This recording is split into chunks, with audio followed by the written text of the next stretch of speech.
Bismillahirrahmanirrahim. Assalamualaikum warahmatullahi wabarakatuh. Alhamdulillahirabbil alamin. Puji syukur kepada Allah Subhanahu wa taala atas limpahan kesehatan, rezeki yang berkah darinya. Pada kesempatan hari ini izinkan saya menghadirkan kembali video pembelajaran yang bersumber dari live streaming pada saat melakukan kuliah umum pendidikan Pancasila pada tanggal 28 September tahun 2021. Kegiatan kuliah umum untuk mata kuliah wajib kurikulum di pusat mata kuliah wajib kurikulum Universitas Tanjung Pura ini sepenuhnya disupport oleh LP3M Untan. Terima kasih. Dan video ini merupakan potongan dari rekaman di YouTube di live streaming Universitas Tanjung Pura. Terima kasih teman-teman dari Humas dan UPTTIK yang selalu mensupport kegiatan kami.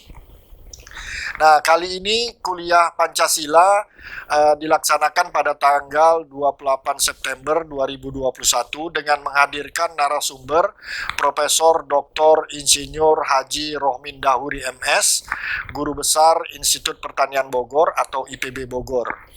Mudah-mudahan dari video pembelajaran ini mahasiswa bisa menonton, mendengarkan, menyimak, lalu membuat resumenya sehingga pemahaman saudara tentang pendidikan Pancasila ini semakin lengkap.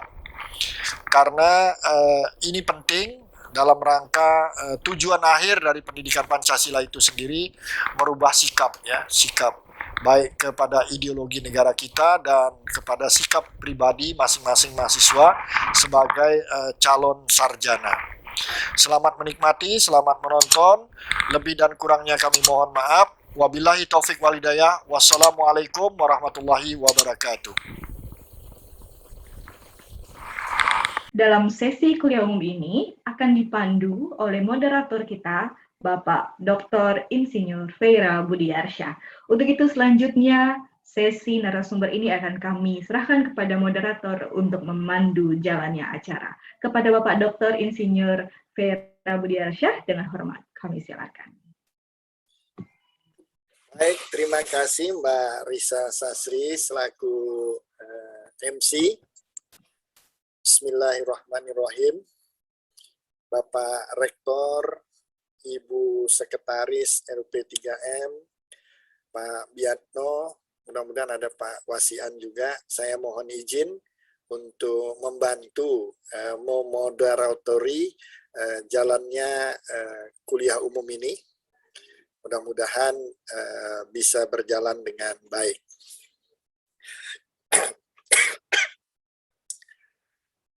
Prof. Rohmin, apa sudah ini lagi?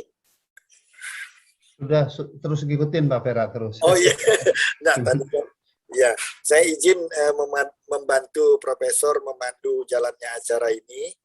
Sebagaimana rundown acara, nanti di awal kami akan memberikan kesempatan ke Prof. Rohmin untuk menyajikan atau memaparkan topik perkuliahan ini berdasarkan yang disusun panitia.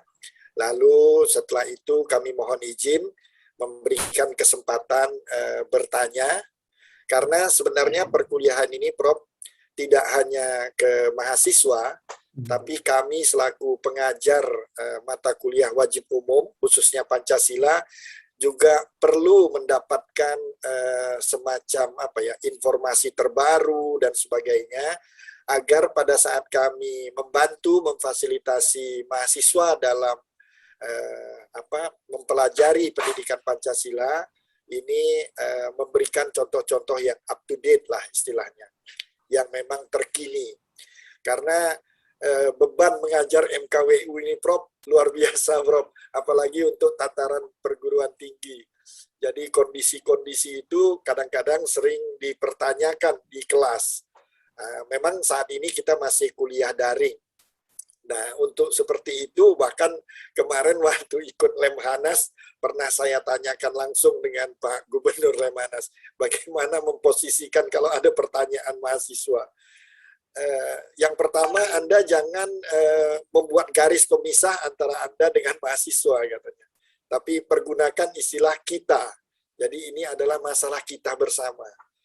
Kebetulan saudara masih di tataran sedang menuntut ilmu. Nah, ke depannya ini jadikan pengalaman.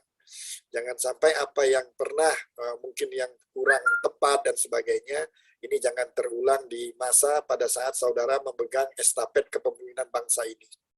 Kira-kira itu, Prof. Mohon izin mengawali ini, kami akan sedikit menyampaikan, karena kalau dibacakan semua nanti menyita waktu ini. Saya hanya mengutip dari slide pertama Profesor Dr. Insinyur Rohmin Dahuri MS ini. Beliau ini guru besar dari Fakultas Perikanan dan Ilmu Kelautan di IPB University, Ketua Umum Masyarakat Aquakultur Indonesia, lalu Ketua Dewan Pakar MPN Masyarakat Perikanan Nusantara, lalu Member of International Scientific Advisor Board of Center for Coastal and Ocean Development, University of Bremen, Jerman, Honorable Ambassador of Jeju Island and Busan, maaf Prof kalau pengejaannya keliru, Metropolitan City di South Korea, dan terakhir Penasehat Menteri Kelautan dan Perikanan RI 2020-2024. Mungkin itu sedikit pengantar kepada kita semua, dan mudah-mudahan kita dapat menyimak dengan baik apa yang akan disampaikan beliau.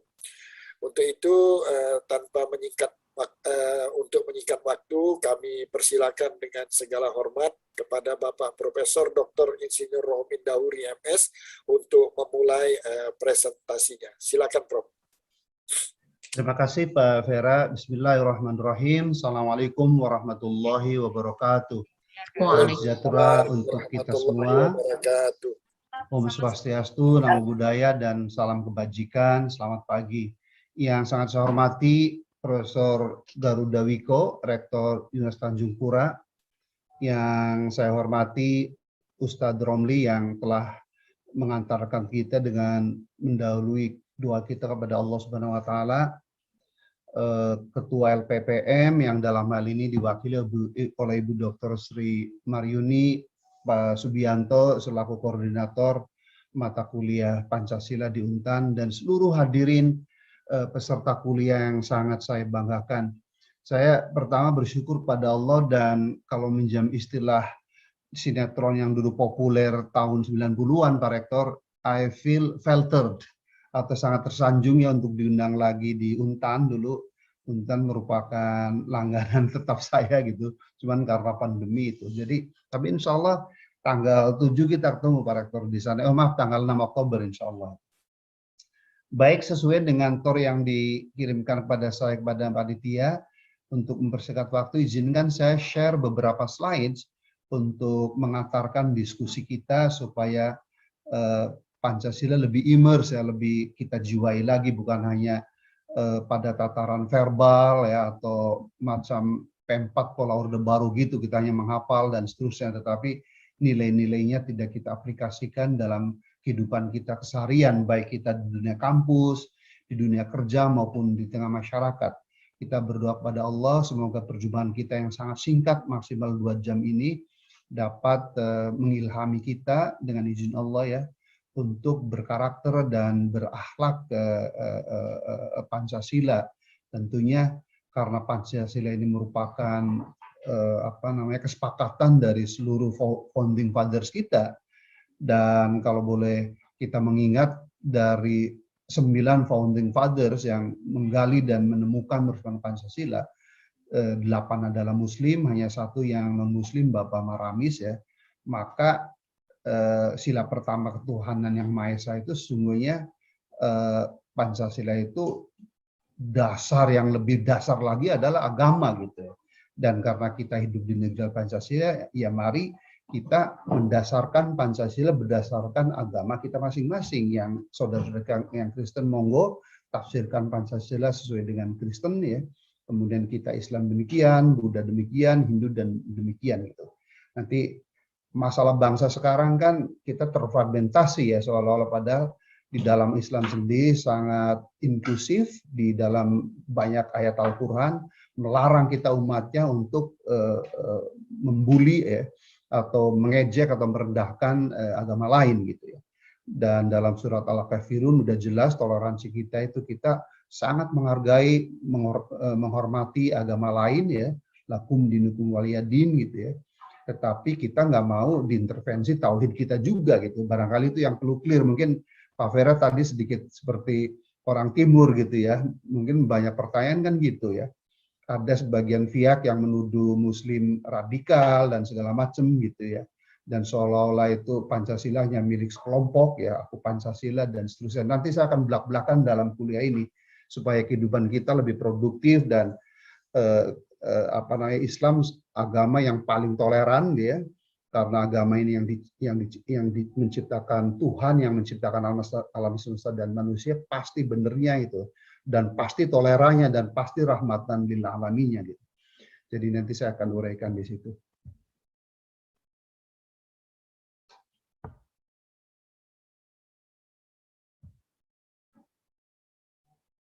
Ini udah masuk. Baik, jadi Pancasila sebagai dasar nilai pengembangan ilmu itu tor awalnya gitu. Tetapi buat saya kalau hanya ilmu lalu seperti ngawang-ngawang, yang penting turunan akhir dari ilmu adalah muaranya teknologi. Jadi izinkan Pak Rektor dan Pak Vera ya, saya sedikit menambahkan bahwa dalam topik kuliah ini instead of pengembangan dasar Pancasila sebagai dasar nilai pengembangan ilmu, saya tambahkan dengan teknologi gitu ya.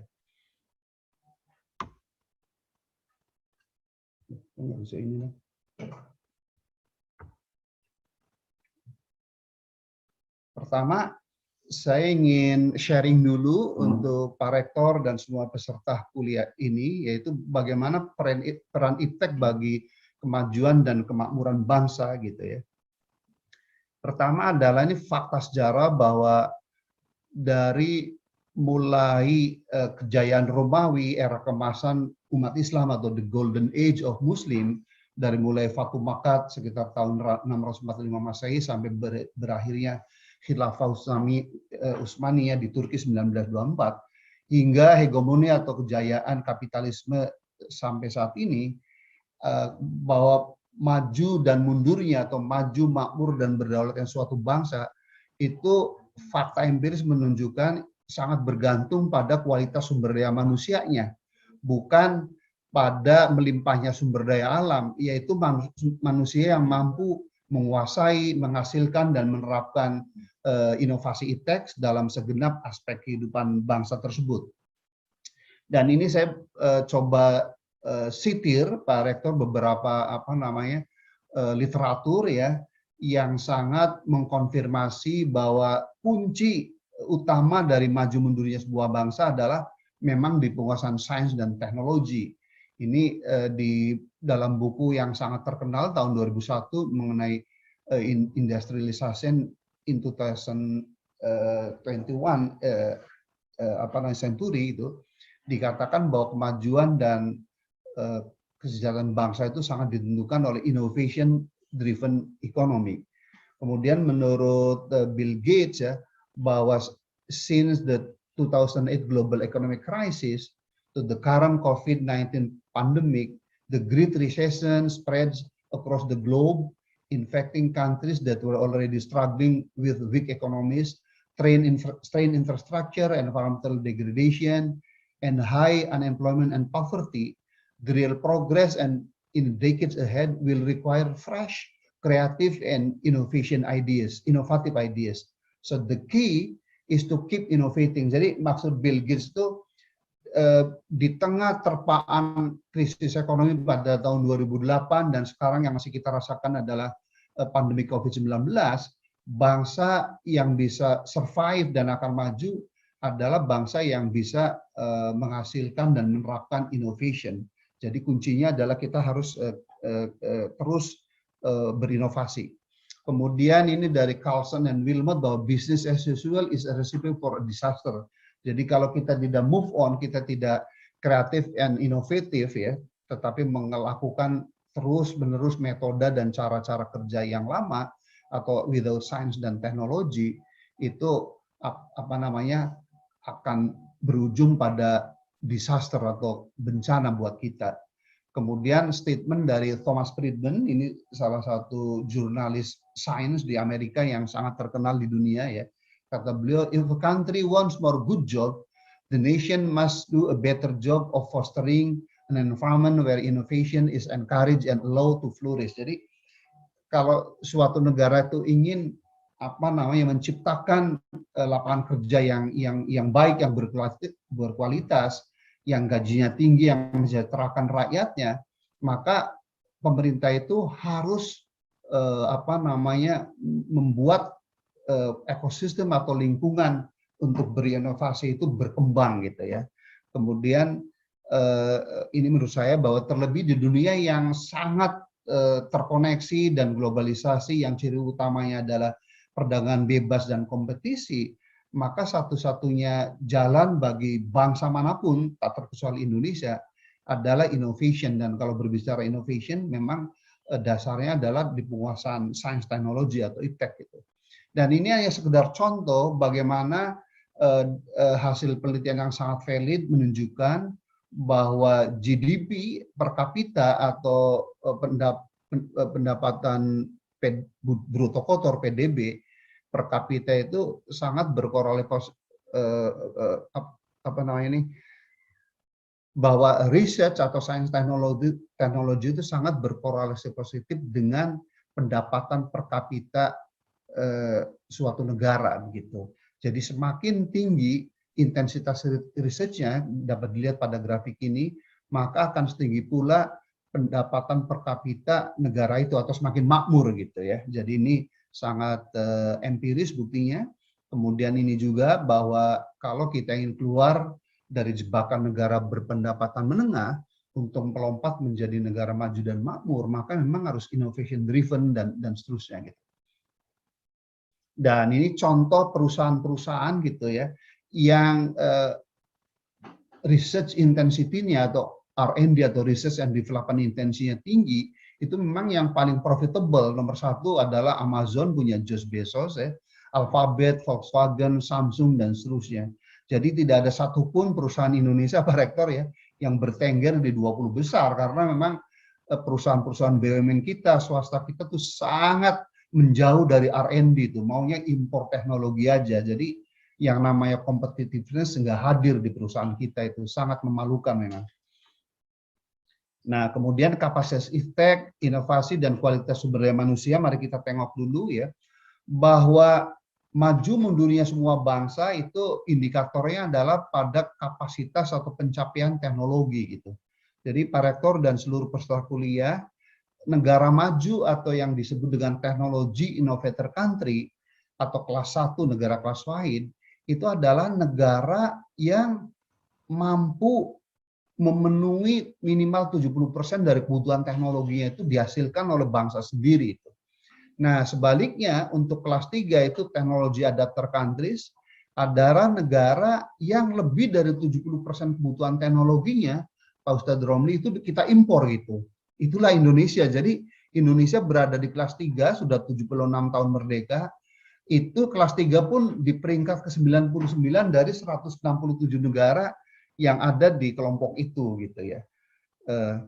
Kemudian ini contoh beberapa tahap kehidupan bangsa di Indonesia itu untuk anak-anak kita yang kelas 3 SMP, karena OECD atau Organization for Economic Development and Cooperation atau negara-negara maju setiap 2 tahun sekali seperti Bapak Rektor ketahui melakukan penelitian atau survei untuk mengakses atau mengevaluasi kemampuan anak-anak di seluruh dunia gitu ya pada tingkat kelas 3 SD, dan yang diuji adalah kemampuan membaca atau reading, kedua kapasitas matematik karena memang math is a queen of science, jadi matematik adalah ratunya ilmu pengetahuan. Jadi kalau orang yang matematik atau kuantitatif capability-nya itu kuat, tinggal dia rajin baca, rajin berdiskusi, itu akan menjadi saintis besar itu.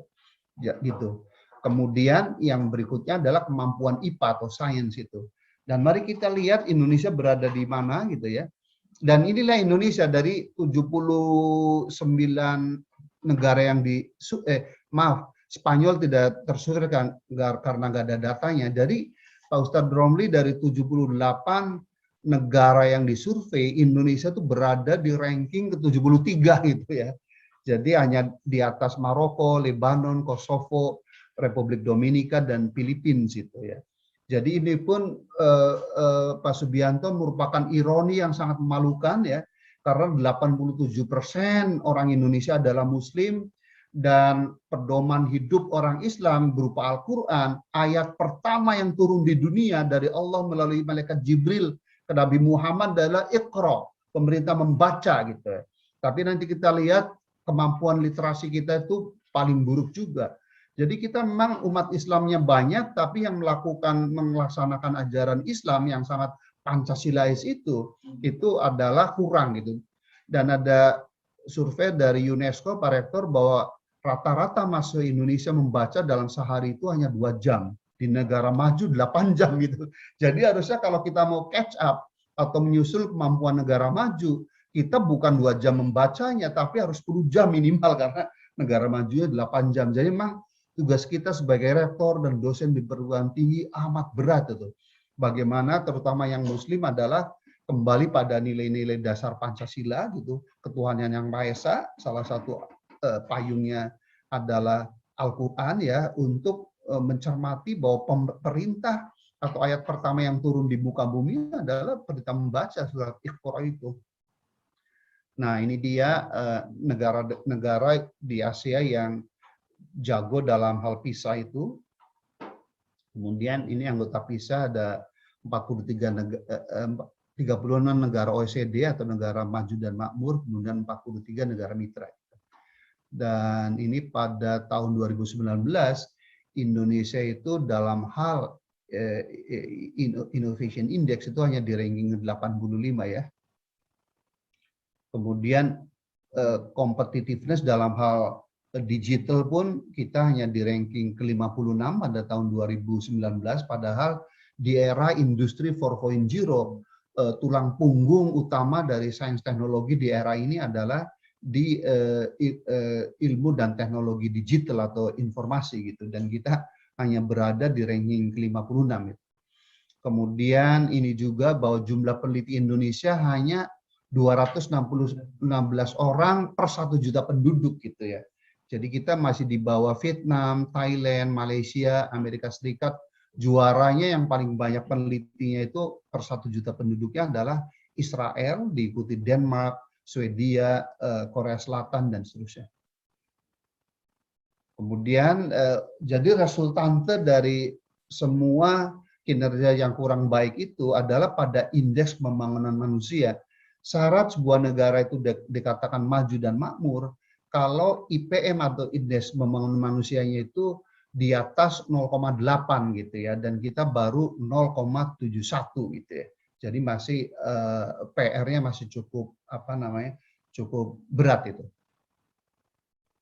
Nah sekarang status pembangunan Indonesia, karena harusnya setiap detak dan nafas gerak kita, termasuk kita mengikuti kuliah Pancasila, harusnya tujuan akhirnya adalah bagaimana kita mahasiswa, dosen ya, terutama mahasiswa setelah lulus itu mampu membantu pemerintah dan rakyat kita mewujudkan cita-cita luhur kemerdekaan, yaitu menjadi negara yang maju, adil makmur, dan berdaulat gitu. Jadi mari kita lihat status kita sudah 76 tahun merdeka. Tahun 2019 sebelum COVID, Pak Rektor dan Ustadz Romli dan seluruh peserta kuliah, itu kita pendapatan per kapitanya itu atau gross national income per kapitanya sudah mencapai 4.050 waktu itu. Jadi kita berada di kelas menengah atas, karena pada tahun 2019 yang dimaksud dengan negara berpendapatan menengah atas adalah kalau gross national income atau GNI per kapitanya antara 4.046 sampai 12.535 US dollar per tahun ya. Dan pada tahun 2019 GNI per kapita Indonesia sudah mencapai 4.050. Tetapi karena pandemi, data terakhir dari Bank Dunia ini menunjukkan Juli 2001 tahun ini pendapatan kita Pak Ustadz Romli menurun dari 4.050 menjadi 3.870 gitu. Karena itu kita melorot itu statusnya menjadi negara berpendapatan menengah bawah atau lower middle income country. Padahal cita-cita kemerdekaan kita kan harusnya menjadi high income country atau negara makmur, yaitu pendapatannya kalau kriteria Bank Dunia tahun 2021 harus di atas 12.695 US dollar per tahun. Jadi Pak Vera dalam bahasa Pontianak atau Mempawahnya, kita ini masih jauh panggang dari api nih ya. Cita-citanya 12.695 dolar per kapita, kita sekarang baru mencapai 3.870. Dan kalau kita bandingkan dengan negara tetangga, ternyata kita di bawah Thailand. Thailand sudah hampir 2 kali lipat kita, kemudian Malaysia sudah hampir negara makmur ya karena sudah 10.580, kemudian China atau Tiongkok sedikit lebih tinggi dari Malaysia, tetapi Tiongkok sekarang ekonominya paling besar di dunia menggeser Amerika. Karena apa? Kok Amerika pendapatnya udah sekitar 48.000, si Tiongkok 10.610 per kapita.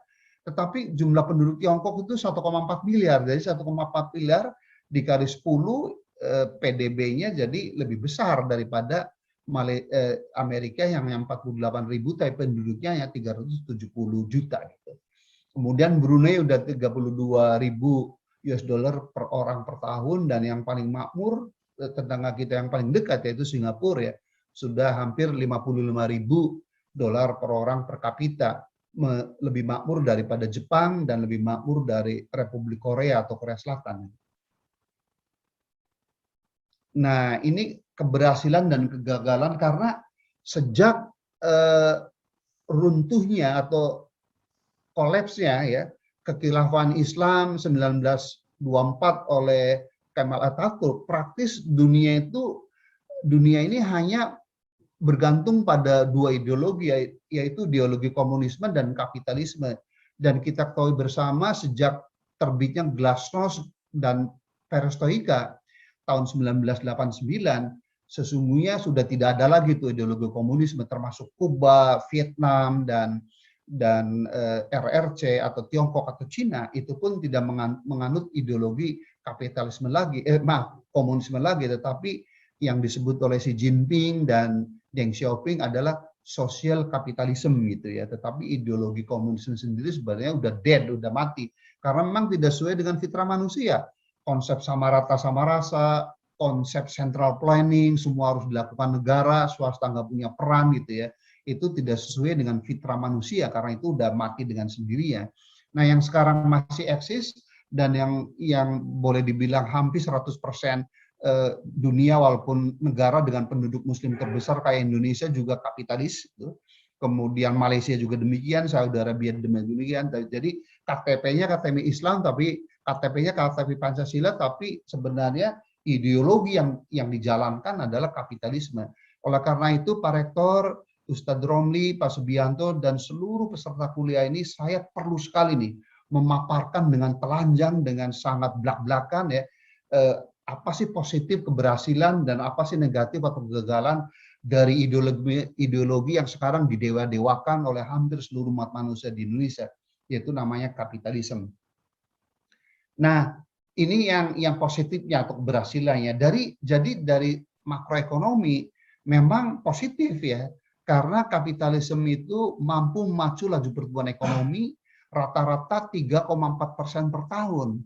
Sehingga produk domestik bruto atau PDB dunia yang pada tahun 1750-an atau dimulainya revolusi industri yang pertama itu baru 0,95 triliun, di tahun 2019 udah 100 triliun itu. Jadi meningkat secara fenomenal, mungkin 100 kali ya, hampir 100 kali lebih gitu. Ini menurut data dari Bank Dunia. Kemudian keberhasilan kedua dari kapitalisme juga mampu mengembangkan iptek atau sains teknologi, bahkan sudah melahirkan 4 gelombang revolusi industri, dari revolusi pertama, revolusi industri kedua, ketiga, dan sejak tahun 2000 kita masuki revolusi industri keempat atau industri 4.0 gitu ya, yang basis atau tulang punggung dari ilmu teknologinya adalah di ilmu informasi dan teknologi digital gitu. Kemudian kemajuan yang sangat pesat di bidang iptek memang telah membuat kehidupan kita umat manusia lebih sehat gitu, karena obat-obatan, farmasi makin ditemukan, lebih mudah, lebih cepat dan nyaman. Saya ingat waktu SD SMP, Pak Rektor, Pak Prof Garuda, ya saya kan tinggal di Kampung Nelayan di Gebang, Cirebon sana. Itu rumah kami tuh nggak ada sumur, nggak ada bor, jadi kita mandi di di sungai gitu atau di laut gitu. Rumah saya sekitar 500 meter aja dari laut. Kemudian ibu saya mencuci itu nggak ada mesin cuci gitu ya, dari pakai sabun B29 tuh kayak Ratmi dulu itu. Kemudian nggak ada setrika listrik, pakai areng gitu. Wah, pokoknya serba susah deh, nggak ada mesin pengering, nggak ada oven gitu ya. Jadi serba susah. Tapi dengan kemajuan teknologi kan ibu rumah tangga makin mudah.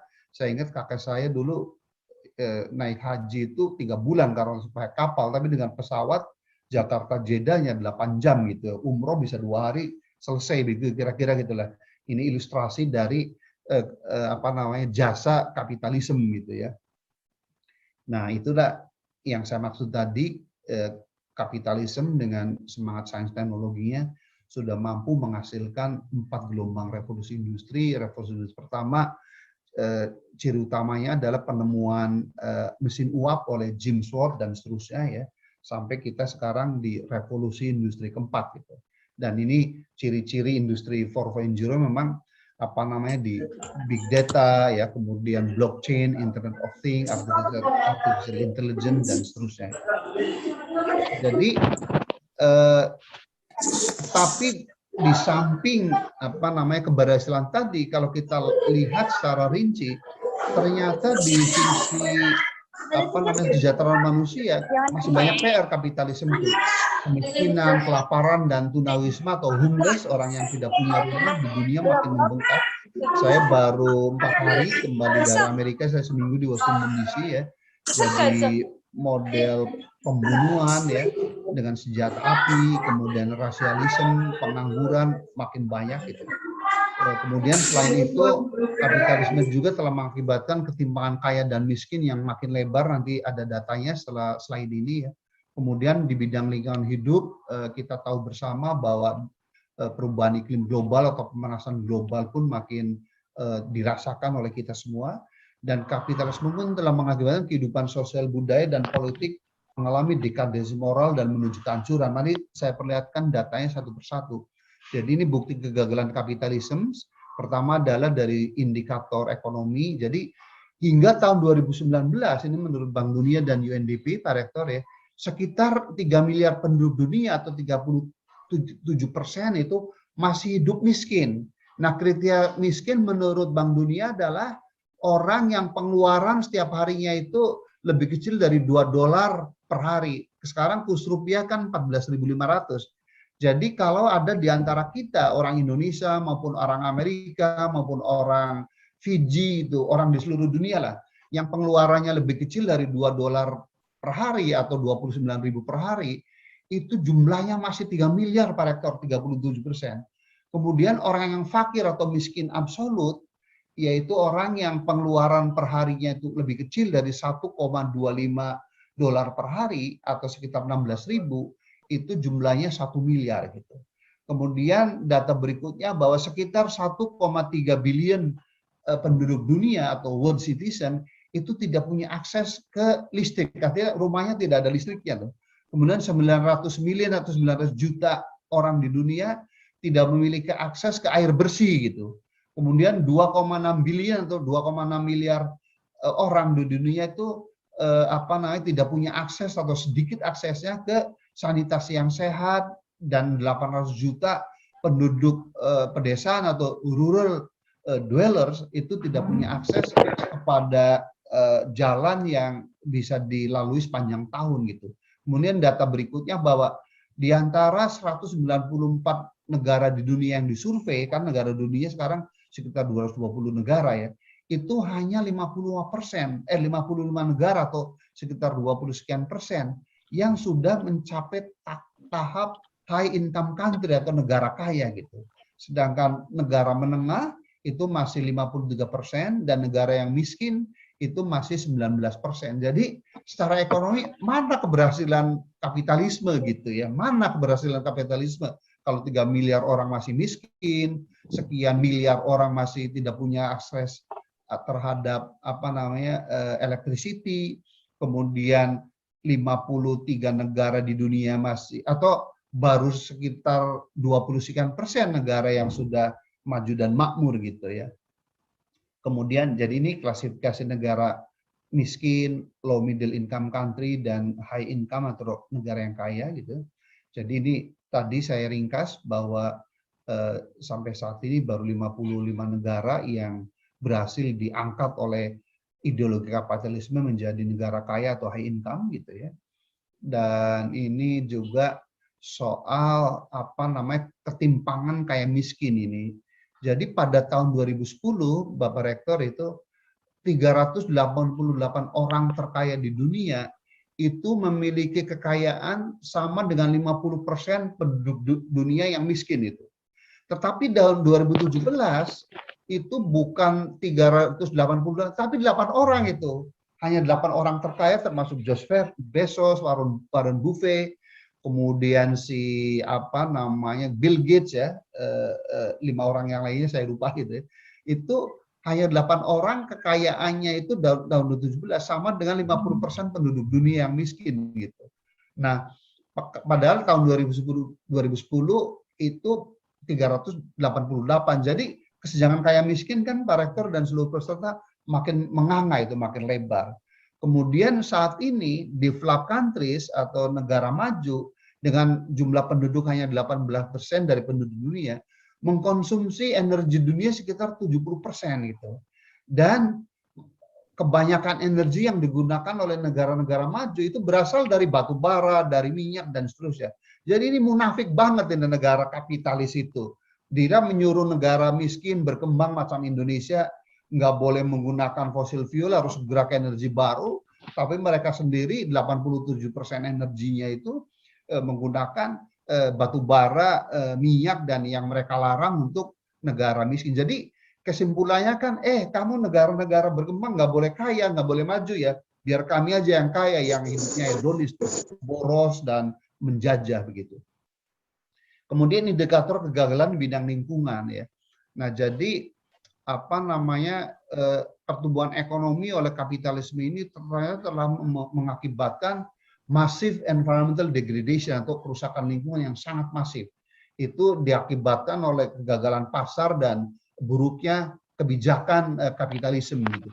Jadi Pak Rektor dan seluruh peserta secara praktis hampir seluruh negara di dunia atau around the globe ya itu mengalami natural resource depletion atau pengurasan sumber daya alam, kemudian pencemaran lingkungan, dan dampak negatif dari global warming itu hampir dirasakan oleh seluruh negara dunia.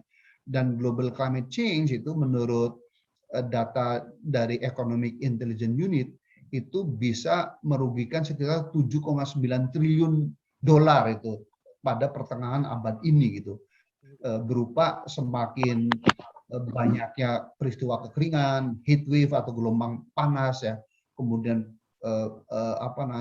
meledaknya penyakit, kemudian banjir ya. Dan di Amerika sebenarnya kalau mereka itu orang beriman harus sadar karena Pak Vera sekarang West Coast kayak California itu sudah 500.000 hektar itu hutan habis oleh kebakaran itu. Sebaliknya di East Coast-nya model New York, kayak New Orleans ya, iya kan Miami, Florida gitu ya, kebanjiran Pak gitu ya, dan kena badai gitu ya. Itu kerugiannya luar biasa itu. Jadi sebenarnya itu tanda-tanda seperti diceritakan ayat Al-Quran bahwa kejayaan suatu bangsa itu akan dipergilirkan gitu ya. Dan kemudian menurut IPCC atau Intergovernmental Panel bahwa kalau peningkatan suhu bumi ini lebih besar dari 1,5 derajat Celcius dibandingkan dengan suhu sebelum revolusi industri pertama, maka dampak negatifnya berupa banjir, ocean acidification ya, kemudian kebakaran hutan tuh sangat tidak bisa dikelola gitu. Itu yang mudah-mudahan konferensi iklim di Glasgow, Inggris bulan depan ya, itu akan membuahkan aksi nyata supaya negara-negara kapitalis itu jangan munafik lagi gitu ya. Dan ini contohnya Pak Rektor dan seluruh peserta kuliah bagaimana kemunafikan dari negara-negara kapitalis gitu. Nah, mereka nyuruh negara macam Indonesia, Filipina gitu ya, kemudian negara Afrika nggak boleh membabat hutan, nggak boleh membangun industri, nggak boleh membuang emisi ini. Ternyata menurut data tahun 2020, emisi karbon yang paling tinggi itu dilakukan oleh Singapura itu, iya kan, yaitu sekitar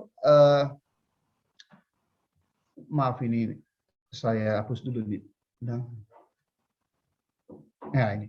Jadi emisi karbon orang Singapura itu sekitar 101 ya kan kilogram per orang per hari. Nomor kedua, pembuang emisi karbon paling tinggi di dunia adalah Amerika Serikat, yaitu 36,9 kilogram karbon per orang per hari. Berikutnya diikuti oleh Rusia, keempat Jepang, kelima Malaysia, keenam Jerman. Indonesia hanya berada di ranking ke-9, yaitu baru 5,4 kilogram per orang per hari gitu ya. Jadi karena salah satu fakultas terkuat di Untan adalah Fakultas Kehutanan, jadi Pak Rektor jangan dibodohin oleh orang kapitalis saja tuh bahwa kita nggak boleh menebang hutan, nggak boleh ini gitu. Padahal kita boleh menebang hutan asal sesuai dengan azas TPTI, yaitu tebang pilih tanam Indonesia gitu. Jadi kalau kita mau menebang hutan harus ada kriterianya, jangan menebang pohon yang lebih kecil dari diameter sekian, tergantung jenis pohonnya. Kemudian setelah nebang harus kita tanam kembali. Kedua, kita pun sudah punya tata guna kesepakatan untuk hutan, bahwa berapa persen untuk hutan lindung, berapa persen untuk hutan produksi, berapa persen untuk hutan yang bisa dikonversi. Kalau kita ngikuti dua norma itu aja, nggak perlu dikhotbahin atau kuliah oleh orang kapitalis yang munafik itu gitu. Itu udah lestari itu dan bisa menghasilkan ekonomi dan kesejahteraan yang tinggi itu. Cuman kan kita tergoda itu mau dibantu oleh Norwegia $1 miliar itu, tapi mereka baru mengeluarkan 250 juta. Lalu kita nggak boleh ini, nggak boleh itu. Bodoh sekali sebagai bangsa itu mau dijajah oleh konsep pemikiran yang belum tentu lebih cerdas dari kita orang Indonesia gitu. Itulah Pancasila, Pak Subianto. Jangan menurut pada kehendak kapitalisme yang sebenarnya tidak menginginkan Indonesia itu maju dan makmur, tidak menginginkan Indonesia itu menjadi baldatun, toibatun, warubun gofur. Dan ini bagaimana pemanasan global dampaknya gitu, sangat seru. Nah, ketiga adalah indikator kegagalan kapitalisme dalam bidang sosial budaya gitu. Maaf ini masih dalam bahasa Inggris. Tapi ini saya kutip dari bukunya Lester Brown ya, mengenai plan A dan plan B untuk menyelamatkan dunia, kemudian juga oleh Capra ya, bahwa praktis itu bahwa di seluruh negara-negara maju dan perkotaan itu yang namanya stres ya, kemudian tensi ya, kemudian dengan segala macam penyakit sosial gitu ya, social illness seperti frustrasi, kriminalitas, alkohol, narkoba atau drug ya, penyakit HIV dan AIDS, tingkat perceraian di Amerika 75% ya, kemudian penganiayaan terhadap anak, child battering dan seterusnya, itu makin meningkat Pak. Merupakan indikator daripada kehidupan jiwa manusia yang sangat merana gitu. Kemudian ketidakadilan ekonomi atau economic injustice, unemployment makin meningkat, absolute poverty atau orang fakir makin meningkat, dan diskriminasi politik itu juga sangat dipercayai itu sebenarnya merupakan akar masalah dari radikalisme dan terorisme. Jadi bukan agama. Saya baca di Kristen, di Buddha, di Hindu, apalagi kita di Al-Quran dan Hadis itu nggak ada itu ajaran yang menyuruh umatnya itu untuk membunuh orang, menjadi radikal dan terorisme ya. Apalagi agama kita yang terkenal dengan sebutan rahmat dan ilalamin gitu. Kalau kita membunuh satu jiwa tanpa alasan syar'i, itu sama aja dengan membunuh seluruh umat manusia, dan membunuh adalah salah satu dosa besar gitu. Jadi kalau ada muslim yang menjadi teror radikal itu bukan karena agamanya, karena dianya saja yang salah menginterpretasikan gitu, atau dia menderita ketidakadilan gitu, dan mereka mungkin miskin, tidak ada alternatif mata pencarian. Jadi lalu saya teringat sebuah hadis bahwa kefakiran akan mendekatkan kepada kekafiran, pada kemaksiatan dan seterusnya gitu. Nah, ini contoh-contoh yang lain. Kemudian contoh yang terakhir soal vaksin ya, kan negara-negara maju berkhotbah begitu akan ada keadilan vaksin, tapi ternyata tidak adil itu Pak Rektor. Karena di Uni Eropa itu menimbun 3 miliar dosis vaksin itu. Jadi di Uni Eropa itu setiap orang tuh punya ketersediaan 6,6 dosis gitu. Di Amerika Serikat 5 dosis untuk 1 orang. Kemarin seminggu saya di Washington DC, itu vaksin gratis Pak. Jadi saya dapat booster, vaksin ketiga Pfizer di setiap apotek di seluruh negeri Amerika itu ada tersedia vaksin gratis dan mudah gitu ya. Jadi, tapi singkatnya 5 dosis per orang. Kanada 12 dosis per orang, Inggris 8 dosis per orang, dan Australia 7 dosis per orang.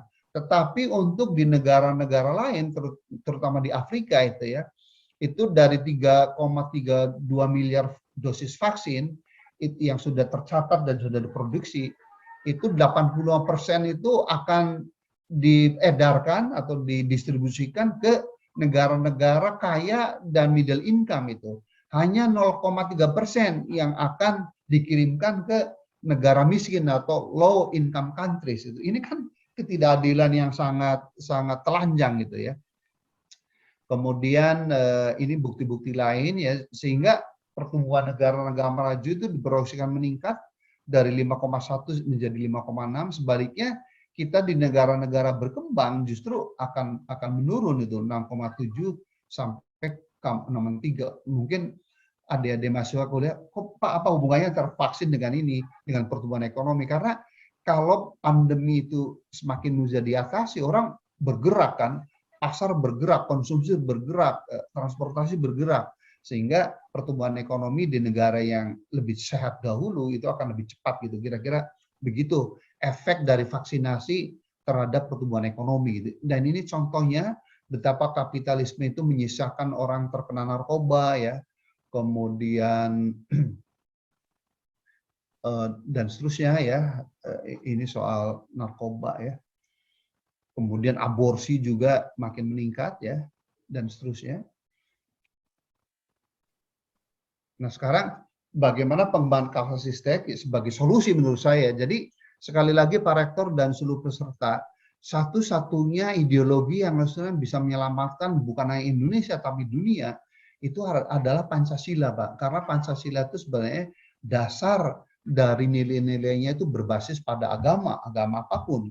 Kalau kita Kristen, terjemahkanlah Pancasila secara Kristen dan seterusnya. Tapi intinya, kalau ideologi kapitalisme kan nggak percaya sama Tuhan dan hari akhirat itu. Kalau Pancasila karena sila pertamanya ketuhanan yang Maha Esa, terutama kita Muslim, yakin dan percaya pada hari akhirat, pada Tuhan kan itu merupakan rukun iman ke-1 dan kelima gitu ya. Jadi kalau orang yang tidak percaya sama Tuhan dan hari akhirat itu berarti tidak beriman kalau dalam pandangan Islam gitu ya. Dan kalau orang yang tidak percaya sama akhirat menurut surat Al-Hajj ayat 60 itu akhlaknya pasti buruk gitu. Karena kalau orang yang tidak percaya hari akhirat dia koruptor sejati, dia pezina sejati zaman sekarang bisa ditutupi gitu kan. Tetapi Allah tidak mungkin ditipu gitu. Tetapi sebagian besar orang mungkin tidak percaya sama akhirat kan, sehingga menipu orang, berbuat jelek sama tetangga gitu, tidak tolong menolong dan seterusnya gitu. Karena semua kehidupan itu seolah-olah di dunia saja, setelah meninggal jadi tanah, lalu tidak ada ba'ts, dibangkitkan kembali, lalu tidak ada hisab, diperhitungkan ya amal perbuatannya ya, sehingga menjadi binal dan menjadi serakah. Semua yang dikejar adalah jabatan tertinggi, kekayaan yang paling melimpah, popularitas yang paling menjulang, nauzubillah min dzalik gitu. Kira-kira begitu orang yang tidak Pancasilais gitu. Nah, sekarang mengapa nilai-nilai Pancasila harus menjadi dasar pengembangan iptek bagi bangsa Indonesia? Jadi itu bahwa Pancasila memang sudah menjadi nilai-nilai luhur dan harusnya menjadi pedoman hidup bermasyarakat, berbangsa dan bernegara. Kemudian Pancasila juga secara konstitusional memang tercantum dalam alinea keempat pembukaan Undang-Undang Dasar 45. Kemudian Pancasila sebagai negara, maka sejatinya Pancasila merupakan dasar negara ya, atau grand norms ya.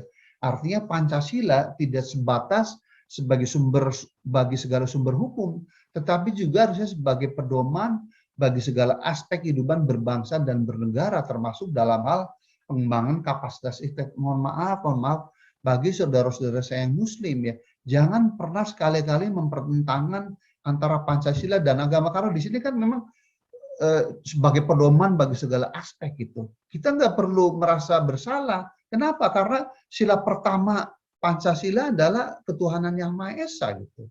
Iya kan? Dan awal dari kalimat untuk sila pertama Pancasila kan seperti tercantum dalam Piagam Jakarta kan, yaitu ketuhanan dengan kewajiban menjalankan syarat Islam bagi para pemeluknya gitu. Cuman karena waktu itu saudara-saudara kita yang non-Muslim keberatan dengan kalimat itu, maka para founding father kita yang semua itu ulama, yaitu Kiai Haji Wahid Hashim, Kiai Haji Bagus Kusumo, Kasman Singodimejo dan seterusnya, bersepakat, oke nggak apa-apa, sila satunya, sila pertamanya itu diganti ketuhanan yang Maha Esa saja. Itu terinspirasi oleh surat Al-Ikhlas kan, ya. Kemudian saya membaca literatur terinspirasi oleh perjanjian Hudaybiyah. Coba lihat, perjanjian Hudaybiyah itu Nabi Muhammad dengan pimpinan orang Quraisy itu. Awalnya kan dalam draft perjanjiannya itu kata-katanya diawali dengan Bismillahirrahmanirrahim. Tapi pimpinan Quraisy waktu itu dengan riba loh,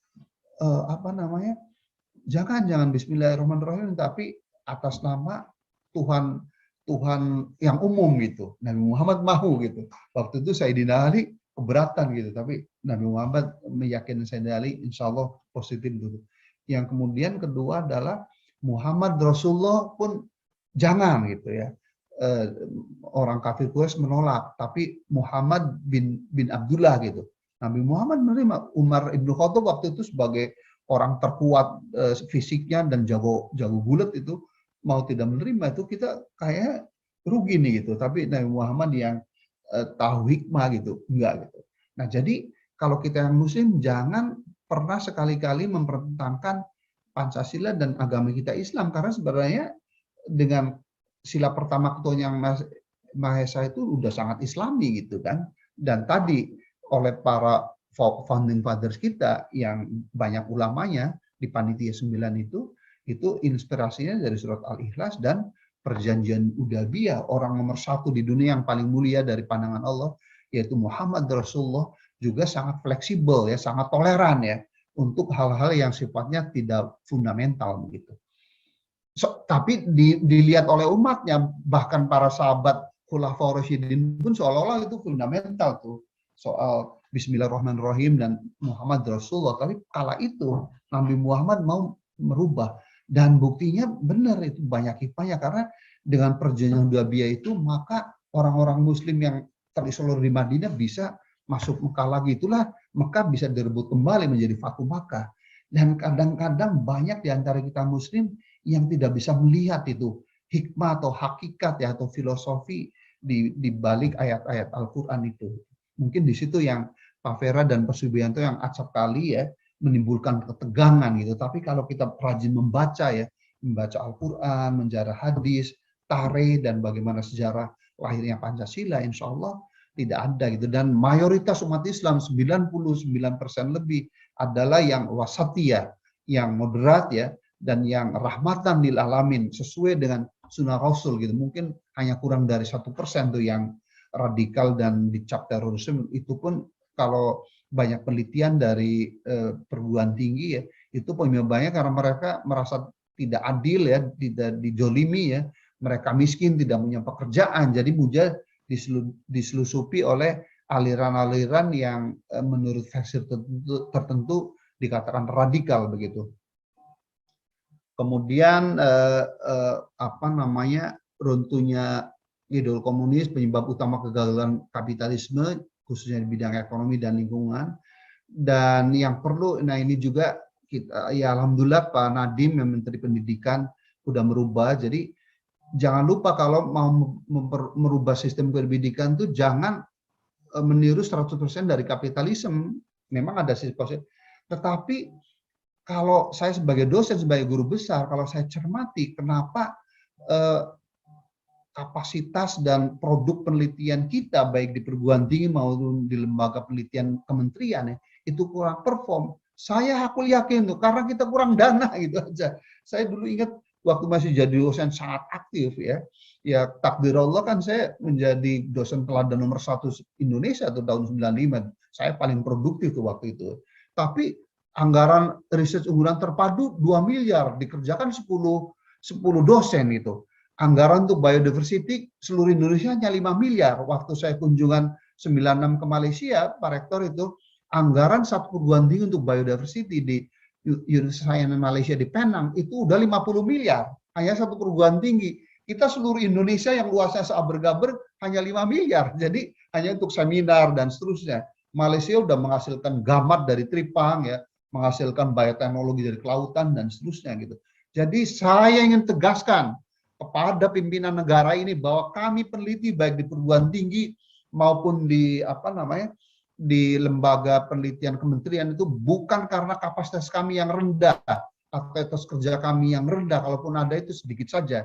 Tetapi penyebab utamanya adalah kurangnya dana. Nanti saya paparkan di slide berikutnya Pak Rektor. Dana R&D untuk negara-negara maju itu minimal harusnya 1,5% dari produk domestik bruto negara itu. Kita baru 0,23%. Iya kan? Iya kan? Nah, sementara untuk korupsi IKTP berapa triliun? Rio 1, bansos ya, berapa triliun itu. Jadi kita kaya tapi dibuat untuk jalan haram itu, bukan untuk membangun kapasitas riset dan pendidikan. Sekali lagi dunia barat hanya kita tiru dari etos kerja, kemudian ekosistem penelitian dan anggaran, tetapi jangan pernah meniru barat dari sisi spiritual karena mereka tidak percaya Tuhan dan akhirat gitu. Nah, kita supaya maju selamat dunia akhirat dan rahmatan lil alamin tidak boleh melepaskan agama itu. Gitu kira-kira pesan dari kuliah ini. Dan ini contohnya Pak Rektor dan seluruh peserta bahwa anggaran riset Indonesia itu hanya 0,23% dari PDB gitu. Padahal menurut UNESCO negara yang bisa maju kalau anggaran risetnya minimal 1,5% dari PDB. Jadi berapa puluh kali lipat tuh kita harus melipat gandakan. Duit kita banyak tetapi diambur-amburkan untuk jalan haram, bukan untuk mendukung perguruan tinggi, lembaga penelitian untuk meningkatkan kapasitas risetnya gitu. Nah, jadi ini contoh kemarin kesalahan besar dari Pak Nadiem ya, untungnya beliau sadar karena ditekan NU, Muhammadiyah dan seluruh ditekan tuh artinya diingatkan itu dan seluruh organisasi keislaman gitu bahwa frasa agama dalam alinea itu di peta jalan pendidikan nasional tahun 2020-2035 itu dihilangkan tuh. Jadi tidak sejalan dengan konstitusi terutama pasal 31 1945 dan akan membahayakan bangsa Indonesia. Lalu Pak Nadiem pun mau menghapus kuliah Pancasila gitu. Alhamdulillah setelah diingatkan beliau sadar gitu. Tapi kan menjadi sangat tidak elok gitu ya seorang menteri pendidikan ya membuat gagasan yang Pancasila gitu kan dan seterusnya. Jadi visi PJPN dalam draft tersebut hanya begini, membangun Indonesia untuk menjadi pembelajar seumur hidup yang unggul, terus berkembang, berakhlak mulia, jadi tidak ada agama atau iman dan takwanya. Itu yang alhamdulillah Kiai Said dan Pak Haidar Nasir bergabung kompak ya, dan itu katanya akan direvisi, kita tunggu mudah-mudahan direvisi gitu. Tapi kalau pemerintah terus begini, itu yang membuat perpecahan Pak Subianto itu, karena pada dasarnya orang Indonesia adalah sangat agamis, baik kita agamis secara Kristen, agamis secara Buddha, secara Hindu maupun secara Islam gitu, dan kita agama besar itu bersepakat itu bahwa Tuhan itu harus ada, agama itu harus menjadi dasar dari Pancasila gitu, bukan untuk intoleransi begitu. Nah, nilai Pancasila yang menjadi dasar pengenalan kapasitas ITEK. Jadi ini pun tertulis dalam bukunya Bung Hatta bahwa sesungguhnya sila kedua, ketiga, keempat, dan kelima itu dasarnya tuh dijiwai oleh sila pertama. Jadi jangan ada satupun kebijakan pemerintah, jangan ada satupun pejabat di negara ini yang mau mencoba-coba menghilangkan sila pertama, ya, ketuhanan yang Maha Esa gitu. Dan harusnya program yang terkait dengan sila kedua, iya kan, yaitu kemanusiaan yang adil, harus dijiwai dengan ketuhanan yang Maha Esa. Demikian juga sila ketiga, persatuan. Demikian juga sila keempat, soal demokrasi dan kerakyatan. Demikian juga soal sila kelima, soal keadilan sosial, begitu ya. Dalam Islam luar biasa, di dalam hadis Bukhari Muslim dikatakan bahwa bukan umatku kalau ada seseorang Muslim yang bisa tidur nyenyak, makan cukup kenyang, tetapi tetangganya 40 rumah ke depan, 40 rumah ke belakang, 40 rumah ke kanan, 40 rumah ke kiri, itu masih ada pengangguran, kemiskinan. Bukan umatku kalau yang umroh udah berkali-kali tetapi tetangganya masih miskin dan tidak punya pekerjaan. Sebaiknya uang itu untuk membantu lapangan kerja mereka. Sebaiknya uang itu untuk membantu kesejahteraan mereka. Dan contohnya zaman Khulafaur Rasyidin, ya, ada seorang Abu Bakar As-Siddiq, hartanya 100% disumbangkan, diinfakkan untuk membangun sekolah, membangun pasar, membangun kesejahteraan. Demikian juga Abdurrahman bin Auf, kalau menurut buku terakhir dari Wallace Murphy, lebih kaya daripada George Bezos saat ini.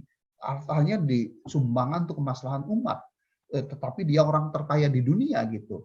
Jadi sekali lagi dalam Islam bukan berarti kita tidak boleh kaya tapi jangan seperti Qarun. Jadilah kaya seperti Abu Bakar As-Siddiq, seperti Utsman bin Affan, seperti Abdurrahman bin Auf, yang kekayaan itu bukan digunakan untuk maksiat, untuk berzina, untuk beristri lebih dari satu dengan jalan tidak halal, ya, untuk menghegemonisi yang lain. Itu sangat indah gitu ya. Itulah Pancasila gitu.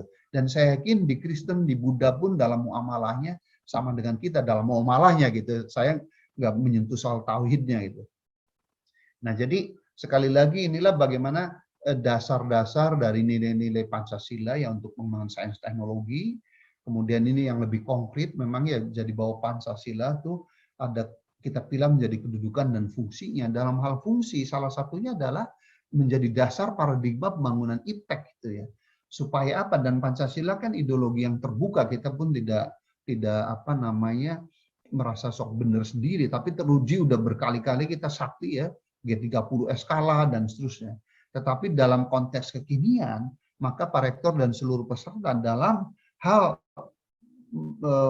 menjadikan Pancasila sebagai dasar kita untuk mengembangkan sains teknologi, itu harus dilihatnya dari konteks yang saat ini ada, yaitu di era globalisasi, pandemi COVID-19, dan industri 4.0 kira-kira gitu.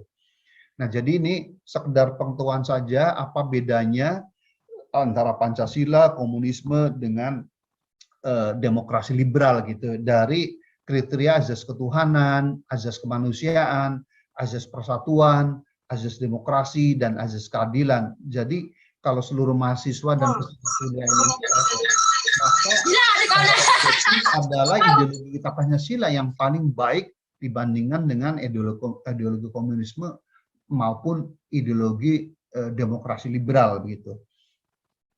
Nah, ini bab terakhir, bagaimana kita mengembangkan sistem pendidikan.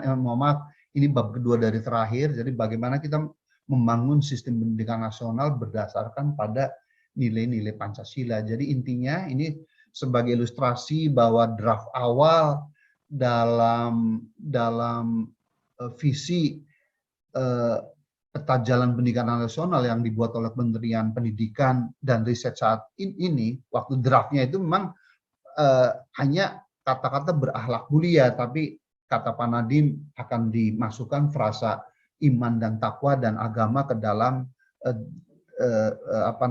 draft akhir nanti. Itu kita tunggu aja. Mudah-mudahan beliau tidak meleset dengan janjinya gitu. Dan inilah kriteria atau elemen kunci yang dimiliki oleh kita, entah itu di mahasiswa, entah itu di pelajar SLTA maupun SLTP dan SD gitu. Jadi indikator pertama atau kriteria pertama yang harus kita miliki sebagai pelajar Pancasila adalah yang beriman, bertakwa kepada Tuhan Yang Maha Esa dan berakhlak mulia. Kemudian yang kedua adalah berkebinekaan global, jadi kita tidak hanya toleran gitu ya, dan menghargai satu sama lain dengan orang Indonesia saja, dengan kepercayaan di Indonesia saja, tetapi di seluruh dunia. Kemudian kita pun harus juga apa namanya, ini nggak bisa baik.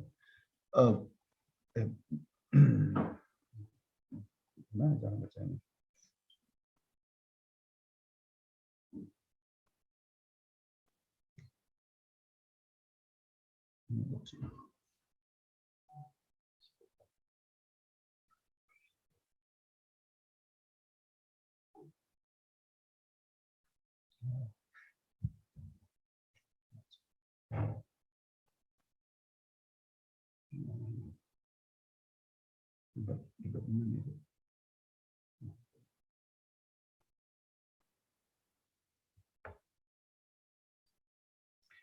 Kemudian kriteria keempat adalah kemandirian, kemudian kriteria kelima bernilai kritis, dan yang keenam adalah kita harus kreatif dan inovatif gitu ya.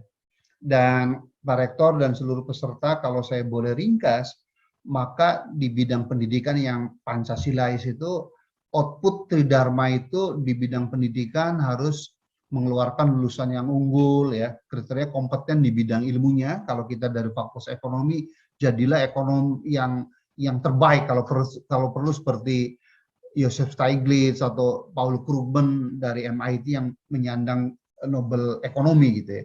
Kemudian kita harus kritis, kreatif, dan inovatif, menguasai information technology dan digital teknologi. Kita pun harus menguasai soft skill yang baik. Jadi kalau otak kiri namanya hard skill, kemampuan matematik, kemampuan ekonomi, kemampuan kimia, fisika ya. Tapi soft skill ada kemampuan untuk memotivasi diri, kemampuan untuk berkolaborasi, kemampuan untuk berbuat baik kepada sesama, dan seterusnya. Kemudian kita pun harus berjiwa entrepreneurship. Yang dimaksud entrepreneurship bukan hanya jadi industriawan atau pedagang saja, jadi rektor pun rektor yang entrepreneurial. Saya dulu pernah jadi wakil rektor 4 karena kata banyak orang saya punya jiwa entrepreneurship karena bisa mendatangkan kerjasama yang paling banyak untuk IPB dan instansi luar gitu. Kemudian berikutnya adalah harus mampu memecahkan masalah, dan yang ketiga itu yang terakhir tapi yang paling utama adalah setiap lulusan perguruan tinggi itu harus memiliki iman dan takwa dan akhlak mulia gitu. Menurut agamanya kita masing-masing. Itulah Pancasila gitu. Jadi imtak dan takwa nggak ada menurut Pancasila, tapi menurut sila yang pertamanya itu. Jadi tergantung pada agama masing-masing, dan kita saling menghormati itu antara pemeluk agama. Kemudian dalam hal penelitian kita berharap bahwa perguruan tinggi banyak menghasilkan output bukan hanya prototype atau invention, tetapi berupa inovasi gitu. Dan banyak sekali perguruan tinggi maupun lembaga penelitian menghasilkan hasil riset, Pak Rektor, tapi baru tahap invention atau prototype gitu. Harusnya itu bisa kerjasama dengan pihak industri dan pemerintah supaya itu bisa diproduksi secara massal menjadi produk teknologi begitu.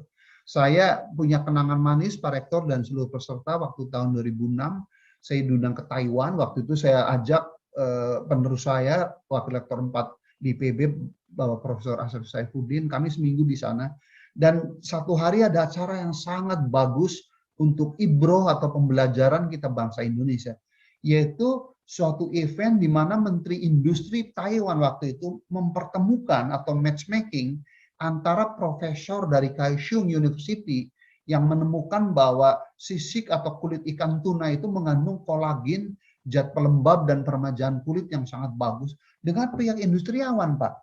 Lalu di situ terjadi MOU, jadi prototipe berupa 1 atau 3 botol cairan lah katakan gitu dari minyak kulit tuna itu, lalu diindustrikan. Wah, 5 tahun sejak itu produk kolagen dari Taiwan itu merajai di dunia gitu. Nah, saya ingat juga Thomas Alva Edison, ternyata beliau tidak langsung menemukan bola lampu. Yang beliau temukan adalah elektron dan proton. Yang memproduksi bola lampu di pabrik adalah General Electric, perusahaan terbesar elektrik di dunia yang ada di Amerika, yang mempertemukan waktu itu pemerintah Amerika gitu.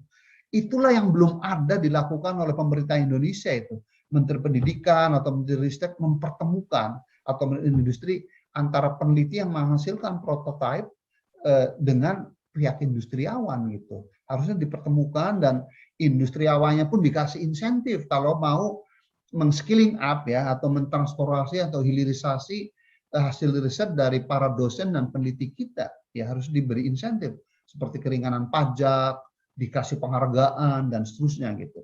Nah, lalu si peneliti kitanya pun akan dapat insentif ya karena hak paten ya, lalu dapat kesejahteraan dan seterusnya, penghargaan sosial gitu. Itu yang belum dilakukan Pak Rektor.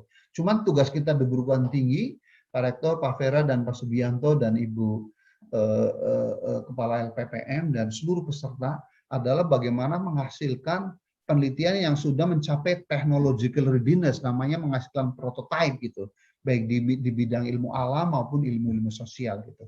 Dan terakhir adalah Bapak-bapak dan para peserta baca sendiri aja karena saya satu persatu ini. Jadi output penelitian yang lain memang merupakan metode dan informasi ilmiah untuk proses perencanaan dan pengambilan keputusan pembangunan. Jadi presiden, menteri, gubernur, bupati, pihak swasta tuh perlu informasi ilmiah tuh untuk menyusun kebijakan dan rencana dan kebijakan pembangunannya.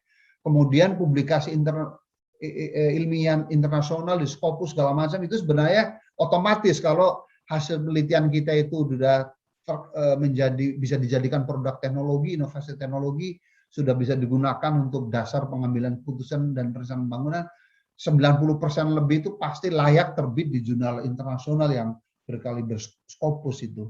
Dan yang ketiga ya, kalau kita Pancasilais, maka hasil penelitian kita, proses penelitian yang kita lakukan harus mendekatkan diri kita kepada Tuhan, harus meningkatkan keimanan kita bahwa Tuhan itu memang ada gitu, harus meningkatkan iman dan takwa kita ya.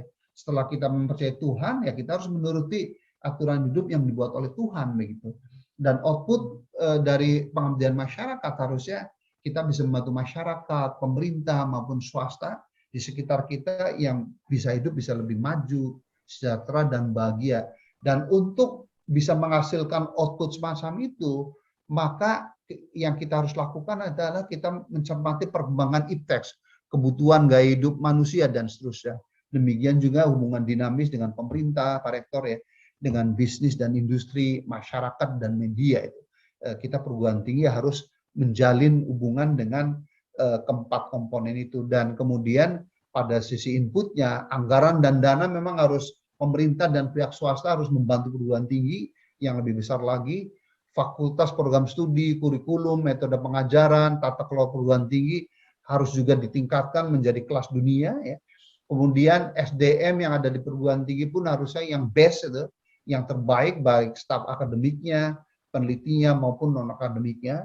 Kemudian mahasiswa baru itu juga harus yang unggul. Jadi ini pun tugas saudara-saudara kita guru yang di tingkat SLTA supaya meluluskan SLTA tuh yang unggul supaya kami di perguruan tinggi itu tidak berat juga gitu ya.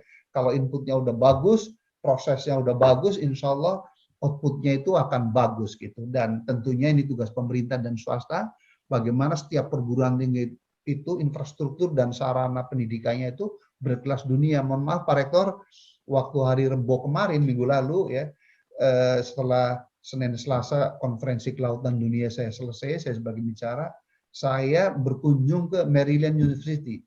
Saya berkunjung ke the Georgetown University semua di Washington DC itu. Kemudian University of George Washington, wah kampusnya bagus sekali, laboratoriumnya dan seterusnya, kita nggak ada apa-apanya deh gitu ya. Dan itulah pemerintah yang benar bagaimana dan swasta yang benar bagaimana membantu perguruan tinggi itu memiliki infrastruktur dan sarana yang benar-benar berkelas dunia gitu ya. Baru itu negara maju, karena kalau pihak pemerintah dan swasta di negara maju sadar benar bahwa hampir semua kita yang jadi pemimpin baik di pemerintahan, di legislatif, DPR maupun di dunia bisnis, swasta, industri, itu kan semua lulusan perguruan tinggi 99% lebih.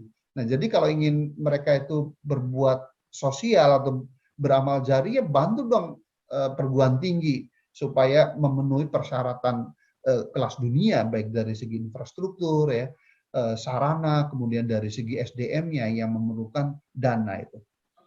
Dan ini prosesnya, jadi memang keunggulan kualitas sumber daya manusia yang Pancasilais itu tidak hanya tanggung jawab sistem pendidikan atau perguruan tinggi, tapi keluarga juga harus membantu bagaimana suasana kondusif buat anak-anak kita, buat warga masyarakat kita itu yang bisa memiliki nilai-nilai Pancasila seperti yang saya deskripsikan di atas itu.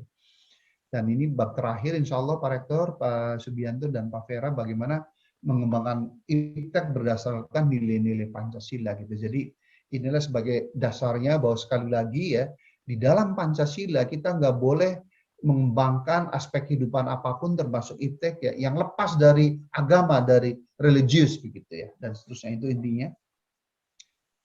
Dan akhirnya jadi ini nilai-nilai kapitalis sebenarnya nilai-nilai pragmatisme dan nilai-nilai keduniaan itu berupa perilaku koruptif dan seterusnya, kemudian mengakibatkan perusahaan lingkungan. Itu ada 10 masalah besar lingkungan hidup di dunia ya.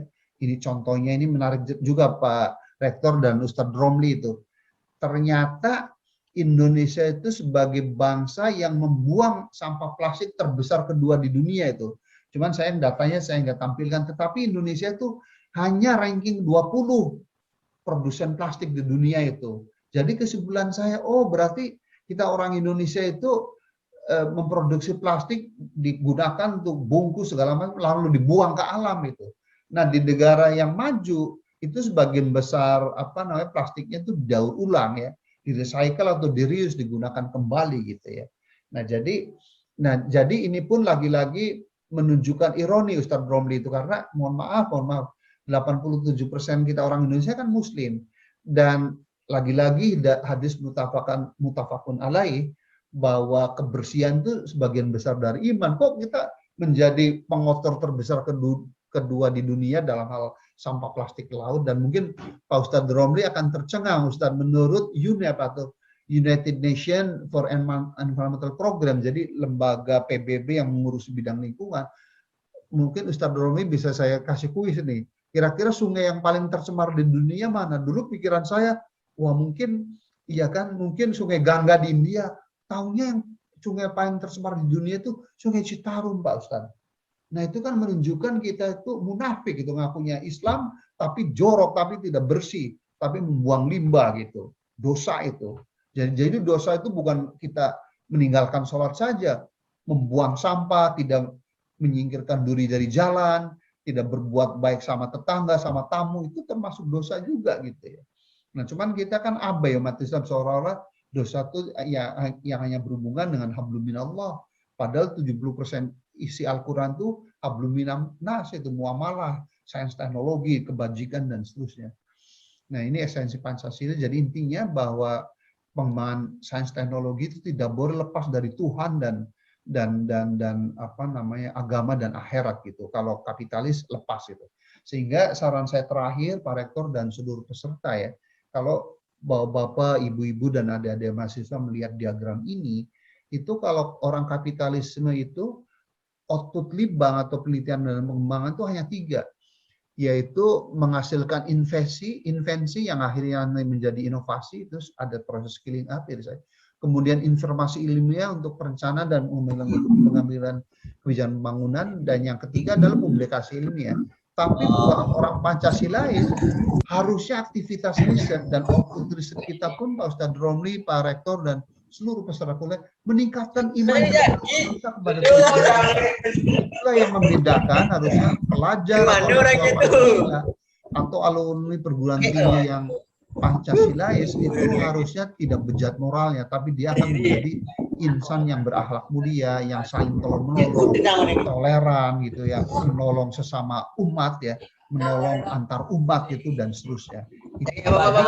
Kalau Pancasila itu kita implementasikan dalam pengembangan IPTEK, sekali lagi yang membedakan adalah box ya, bahwa aktivitas dan output lagi harus meningkatkan iman dan takwa kita kepada Tuhan Yang Maha Esa menurut agama kita masing-masing. Itulah Pancasila.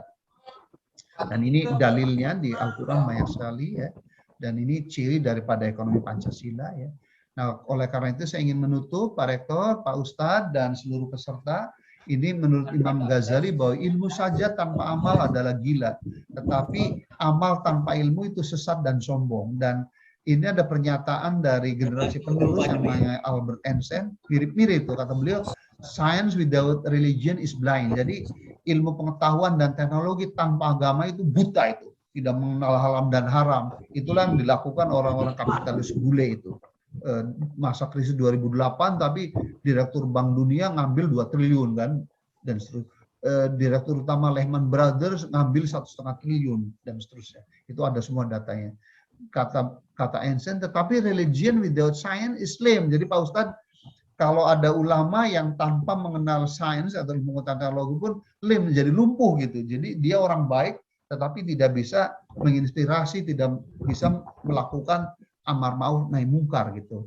Dan kemudian nih slide yang sangat menarik bahwa menurut Winston Churchill, orang yang Pancasilais adalah orang optimis, karena orang optimis itu selalu melihat opportunity di setiap kesulitan. Jadi the optimist sees opportunities in every difficulty. Jadi orang yang optimis, orang yang Pancasilais adalah seseorang yang selalu melihat peluang meskipun kita dalam keadaan susah kekeringan, susah kebanjiran, susah pandemi COVID gitu, tapi kita tetap optimis, mengharapkan pertolongan dari Allah, dan kita berikhtiar dengan menciptakan ini, inovasi ini dan sebagainya.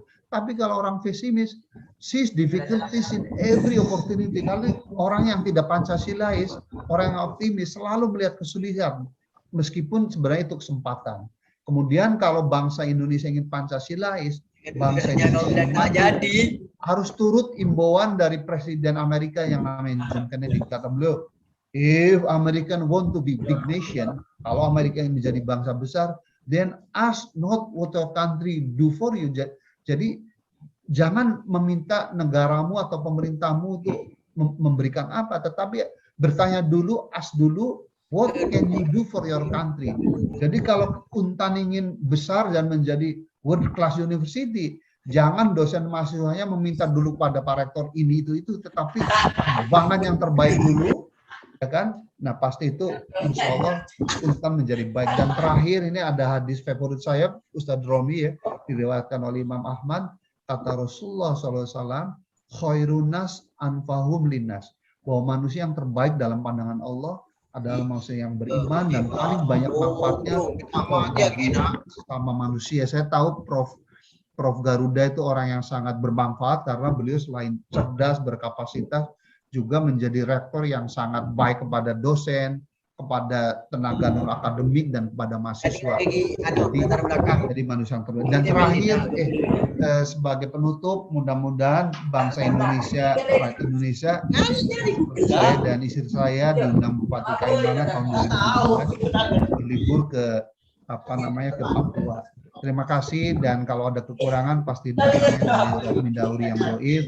Kalau ada kebenaran dan kelebihan pasti datangnya dari Terima kasih. Wallahu muwaffiq illa aqwamit thoriq. Assalamualaikum warahmatullahi wabarakatuh. Waalaikumsalam warahmatullahi wabarakatuh. Alhamdulillah, terima kasih Prof.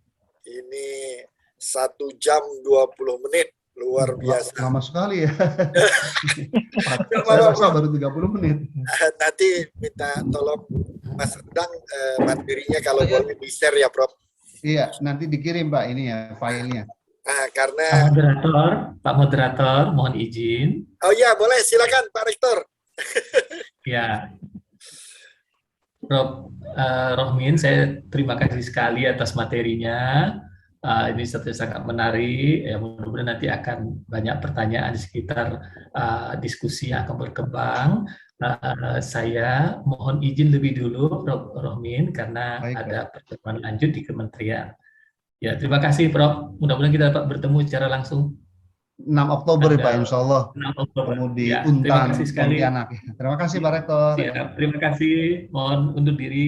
Ya. Barakallah. Assalamualaikum warahmatullahi wabarakatuh. Waalaikumsalam warahmatullahi wabarakatuh. Terima kasih Pak Rektor.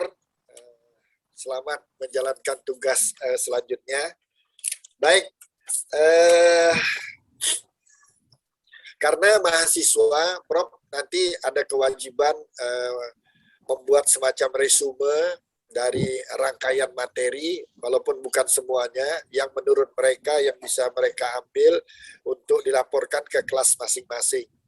Selain di chat itu sudah dibagikan link sertifikat, jadi kepada mahasiswa silahkan link sertifikatnya diisi, itu Google Form. Jadi kalau saudara mengisinya dengan benar akan sampai ke email masing-masing. Baik, izin Prof. Rohmin, kami akan memulai diskusi terkait baik materi yang disampaikan dan mungkin ada pertanyaan-pertanyaan. Untuk kesempatan pertama, kami secara khusus memberikan kesempatan dulu kepada Bapak Ibu dosen pengampu mata kuliah wajib khusus, khususnya Pancasila. Untuk mengajukan pertanyaan, silakan melalui raise hand boleh, atau langsung menghidupkan mic-nya. Mungkin dimulai dari Pak Koordinator, Pak Biatno, masih ada? Masih ada Pak. Silakan Pak Biatno, kami berikan kesempatan pertama, mungkin menceritakan pengalaman. Silakan Pak Biatno. Terima kasih Pak Fira selaku moderator. Pertama-tama kami ucapkan terima kasih kepada Prof. Rohmin Dahuri yang telah memberikan kuliah umum dan temanya sangat baik sekali. Kami selaku koordinator pendidikan Pancasila di Universitas Tanjung Pura sangat apresiasi karena ini menjadi landasan dalam kita sebagai pendidik ataupun anggota masyarakat ataupun para peserta mahasiswa. Yang perlu saya informasikan bahwa pertama-tama Pancasila ini mengandung nilai-nilai yang sangat luhur, nilai ketuhanan, kemanusiaan, persatuan, musyawarah dan keadilan. Dan ini sebagai frame ataupun bingkai bangsa Indonesia dalam bersikap, bertindak, dalam bermasyarakat, berbangsa, dan bernegara. Oleh sebab itu, nilai-nilai Pancasila yang 5 itu merupakan satu kesatuan, dan karena kita sebagai bangsa Indonesia, negara Indonesia yang berciri khas Pancasila, maka nilai-nilai itu bukan sekedar ada di awang-awang ataupun berterbangan, tetapi bagaimana kita membumikan nilai-nilai tersebut dalam berbagai aspek kehidupan, termasuk dalam pengembangan sistem nilai. Ini saya hanya bagi-bagi informasi saja. Terima kasih Pak Fira dan Prof. Rohmin Dahuri. Ya. Terima kasih Pak Biatno. Kita tampung dulu ya Pak Prof. Rohmin. Kami persilakan kepada Bapak Ibu yang lain yang juga hadir di sini. Tadi ada Ibu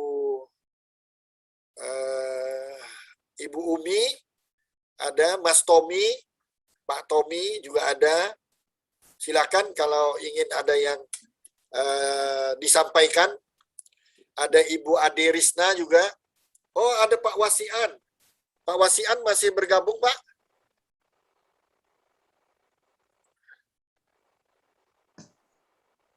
Oh, udah ada. Oke, silakan Bapak Ibu dosen yang lain yang ingin menyampaikan atau bertanya langsung ke Profesor Rohmin Dahuri.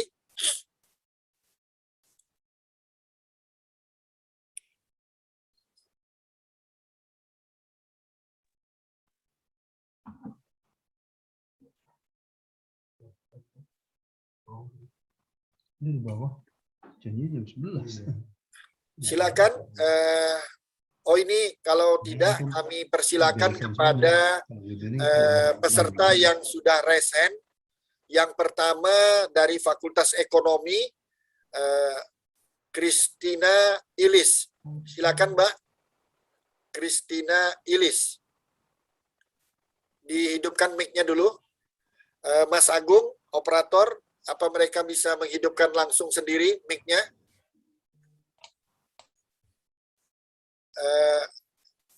atas nama Christina Ilis. Bisa dibantu? Mbak Christina bisa meng-on-kan mic-nya? Kalau belum, kami bergeser ke masih di Fakultas Ekonomi, Irna Sulistiani. Mbak Irna, silakan Mbak Irna, dihidupkan mic-nya dulu.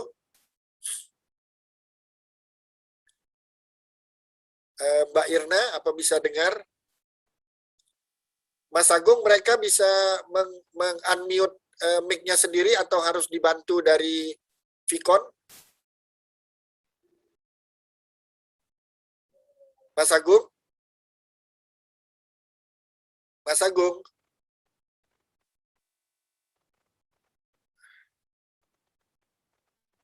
Atau Bang Ikur?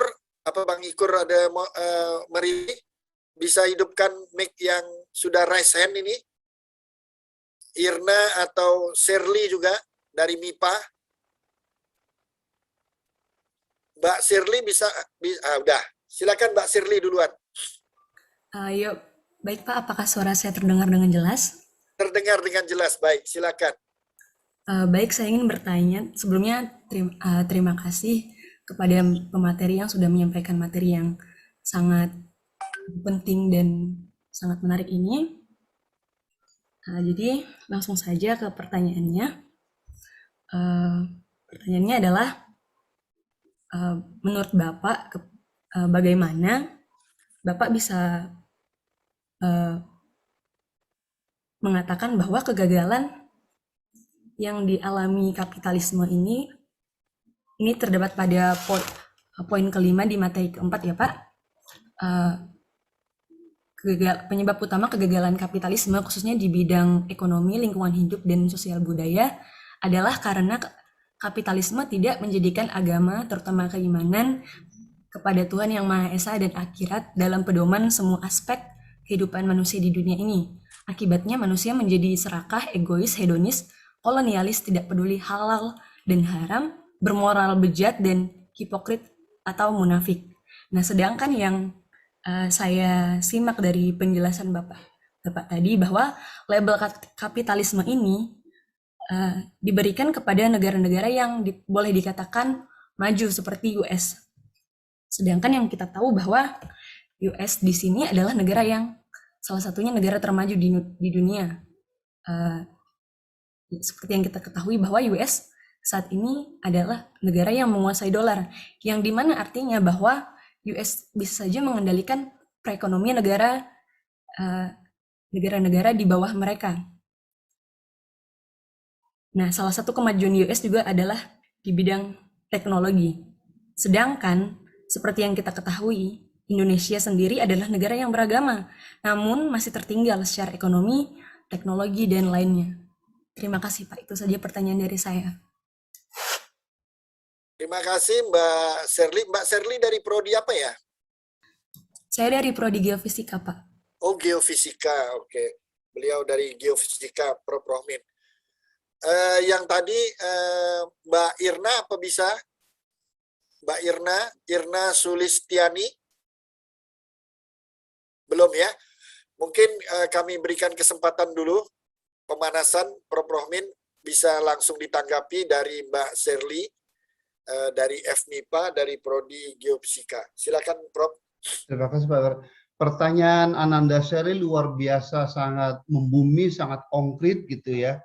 Dan saya berterima kasih itu dengan pertanyaan itu. Berarti Ananda Shirley sangat cerdas dan serius mengikuti kuliah saya. Jadi seperti Pak Rohmin paparkan tadi, Ananda Shirley ya, bahwa saya sangat objektif dan fair kan, karena saya pun dekat dengan Amerika ya. Saya baru pulang 3 hari yang lalu dari Amerika itu. Seperti saya katakan, secara makroekonomi dan secara sains teknologi ya, yang sifatnya materialistik, memang kapitalisme itu berhasil dan memang sekarang dikomandoi oleh Amerika Serikat gitu. Tetapi tadi dari sisi keadilan, seperti saya tunjukkan ini misalnya gap antara kaya miskin itu bukan data dari saya tuh, tetapi dari Oxfam Internasional itu ngeri Pak. Ananda Shirley. Kemudian kalau Ananda itu baca bukunya Profesor Joseph Stiglitz yang merupakan pemenang Nobel Ekonomi tahun 2002, dalam bukunya itu yang namanya Discontent of Globalization, itu 1% penduduk dunia orang kapitalis kekayaannya sama dengan 99% penduduk dunia gitu ya. Itu dalam arti kesenjangan. Kemudian yang kedua adalah bahwa orang yang miskin masih 3 miliar itu, ya kan. Kemudian tadi kemunafikan itu. Sekarang negara-negara maju berkhotbah itu bahwa vaksinasi akan merata, tapi buktinya tadi itu di Amerika tersedia 6 dosis per orang penduduk Amerika gitu. Kita Indonesia vaksinasinya baru 30%. Padahal yang namanya keamanan kekebalan komunitas atau herd community minimal yang divaksin itu harusnya sekitar 70% gitu. Nah, itu kan tidak adil. Kemudian dalam hal pembuangan emisi karbon begitu ya. Itu saya tadi paparkan datanya, Indonesia hanya sekitar 4 kg per orang per hari gitu. Singapura udah 100 sekian kilogram, si Amerika udah 80 kg. Mereka berkhotbah suruh melindungi dunia gitu dengan carbon trading dan seterusnya gitu. Nah, sebaliknya kenapa Indonesia itu negara yang beragama, kita beragama Kristen, beragama Islam, beragama Hindu dan seterusnya, yang semua adalah baik secara muamalah gitu ya, supaya jangan salah tafsir ya. Kita semua agama itu sama baik ya. Itu nggak maju karena tadi kebersihan yang menjadi dasar utama kita, sungai tercemar si Citarum, sampah plastik yang sangat membahayakan di dalam rantai makanan biota, kita membuang terbesar di dunia. Padahal hadisnya dikatakan bahwa kebersihan bagian dari iman. Saya yakin kalau kita baca Injil, baca Weda dan segala macam, sama. Tidak membolehkan orangnya merusak lingkungan hidup gitu. Kemudian dana riset Ananda Shirley itu syarat utama dari UNESCO, bukan dari Rohman Dahuri. Negara ingin maju dan makmur, dananya untuk riset minimal 1,5% dari produk domestik bruto. Tadi kita berapa Ananda Shirley? 0,23%. Sementara itu dana untuk korupsi EKTP, korupsi yang terakhir bansos, iya kan? Setiap 70% kepala daerah itu apa namanya? OTT, iya kan? Iya kan? Karena kita munafik.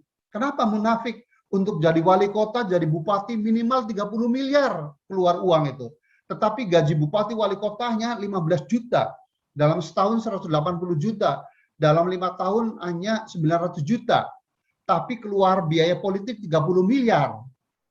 Bodoh kita itu atau munafik itu. Sistemnya harus mengeluarkan uang tapi nggak boleh kepala daerah cari uang itu. Jadi kalau mau konsekuen seperti di Amerika, biaya pemilu itu dibiayai oleh pemerintah gitu. Saya yakin itu desain global orang kapitalis, nggak boleh Indonesia ini maju. Negara yang kaya raya, tetapi manajemennya penuh dengan hipokrisi gitu.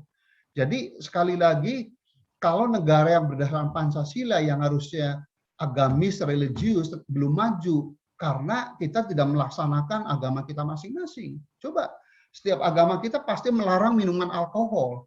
Setiap agama kita baik Kristen, Buddha, Hindu maupun Islam. Setiap agama kita melarang orang aborsi.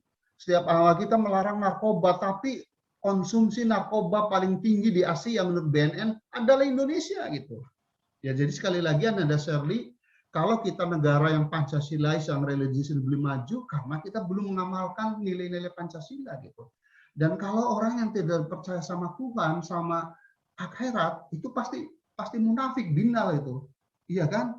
Dia seolah-olah seperti kiai gitu kan, kalau mau tampil di TV One, Metro TV maupun TVRI gitu. Padahal dia pezina dan koruptor sejati. Padahal dia menyakiti tetangganya.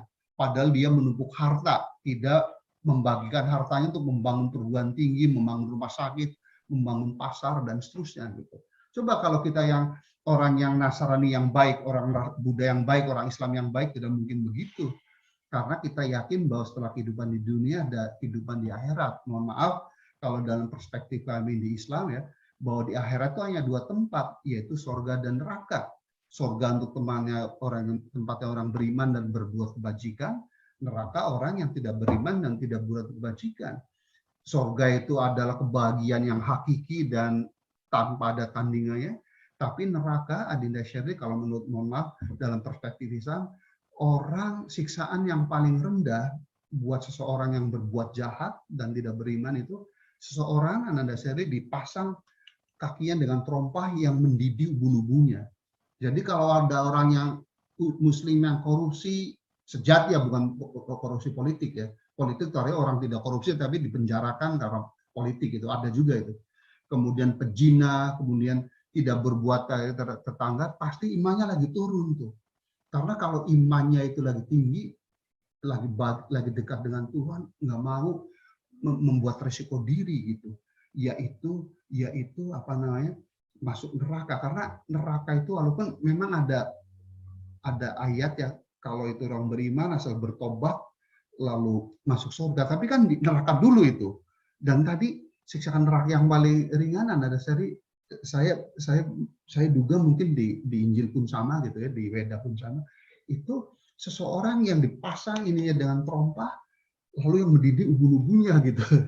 Itu yang paling ringan gitu. Jadi nggak mungkin orang beriman tuh berbuat zolim, berbuat tidak adil, karena yang dimaksud dengan maksiat di dalam Islam yang benar itu bukan Islam yang hanya dengar sana dengar sini, itu bukan hanya tidak sholat, tidak haji dan tidak puasa, tetapi berbuat jahat terhadap tetangga, tidak menolong orang. Tadi ada orang yang perutnya kenyang dan apa namanya, tidurnya nyenyak, lalu tetangganya masih nganggur dan kelaparan.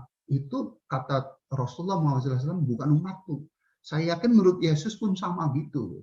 Itulah argumen Pak Rohmin ya, dan saya mohon maaf kan pernah jadi menteri, saya tahu persis pergaulan di Jakarta itu. Orang kalau kami Muslim itu indikator orang beriman kan sholat itu. Jadi orang Muslim yang tidak sholat itu atau sholatnya tidak khusyuk, Ananda Serli ya, itu kelihatannya aja baik itu, tapi sebenarnya jahat sekali itu. Dan itulah jahat itu apa? Jahat itu kalau mohon maaf sekali lagi karena saya Muslim, dilihat dari sudut Islam, orang yang tidak membaca, mahasiswa yang tidak rajin belajar, tadi kita hanya 2 jam per hari, padahal di Amerika dan negara Eropa, Jepang, Korea, Australia 8 jam sehari. Ya, padahal kitab sucinya Al-Qur'an mendorong manusia supaya baca. Kita negara dengan mayoritas Muslim tapi membacanya ya 2 jam per hari itu. Negara yang tidak Pancasilais gitu ya, model Amerika tadi, bacanya minimal 8 jam. Bagaimana kita mau maju? Itu yang menurut ulama dikatakan sunatullah. Sifat Ar-Rahman Tuhan, sifat sayang Tuhan itu kepada seluruh umat manusia, baik yang bejat maupun yang baik itu. Tetapi sifat Rahim Tuhan adanya di akhirat nanti itu. Nah, itu yang tidak dimiliki gitu. Jadi sekali lagi Ananda Serli, mudah-mudahan menjelaskan Pak Rohmin ini menjadi terang benderang gitu ya, bahwa makanya saya kritik habis Pak Nadiem ya, dia ingin maju tapi pola kapitalisme, agama dan Pancasila mau ditinggalkan. Oh jangan, karena justru titik lemah si kapitalisme barat itu orangnya cerdas-cerdas, sains teknologi maju, tapi akhlaknya bejat. Kalau Anda baca ya di terbitan CNN mengenai who stolen the world, itu direktur utama Lehman Brothers ya, EIA yang lembaga asuransi terbesar di dunia dan seterusnya itu kan produk-produk pendidikan kapitalis dari Harvard, dari MIT yang bejat moralnya itu. Negara lagi krisis di Amerika malah dia mengambil uang triliunan gitu, dan banyak yang namanya kredit-kredit yang digelembungkan begitu. Kira-kira begitu Ananda Serli, mudah-mudahan menjadi sangat jelas dan kita menjadi insan Pancasilais yang melaksanakan nilai-nilai Pancasila sehingga kita maju sains teknologi, kita menjadi makmur, tetapi akhlak kita tetap baik, kita tetap berbagi, kita tetap toleran. Terima kasih.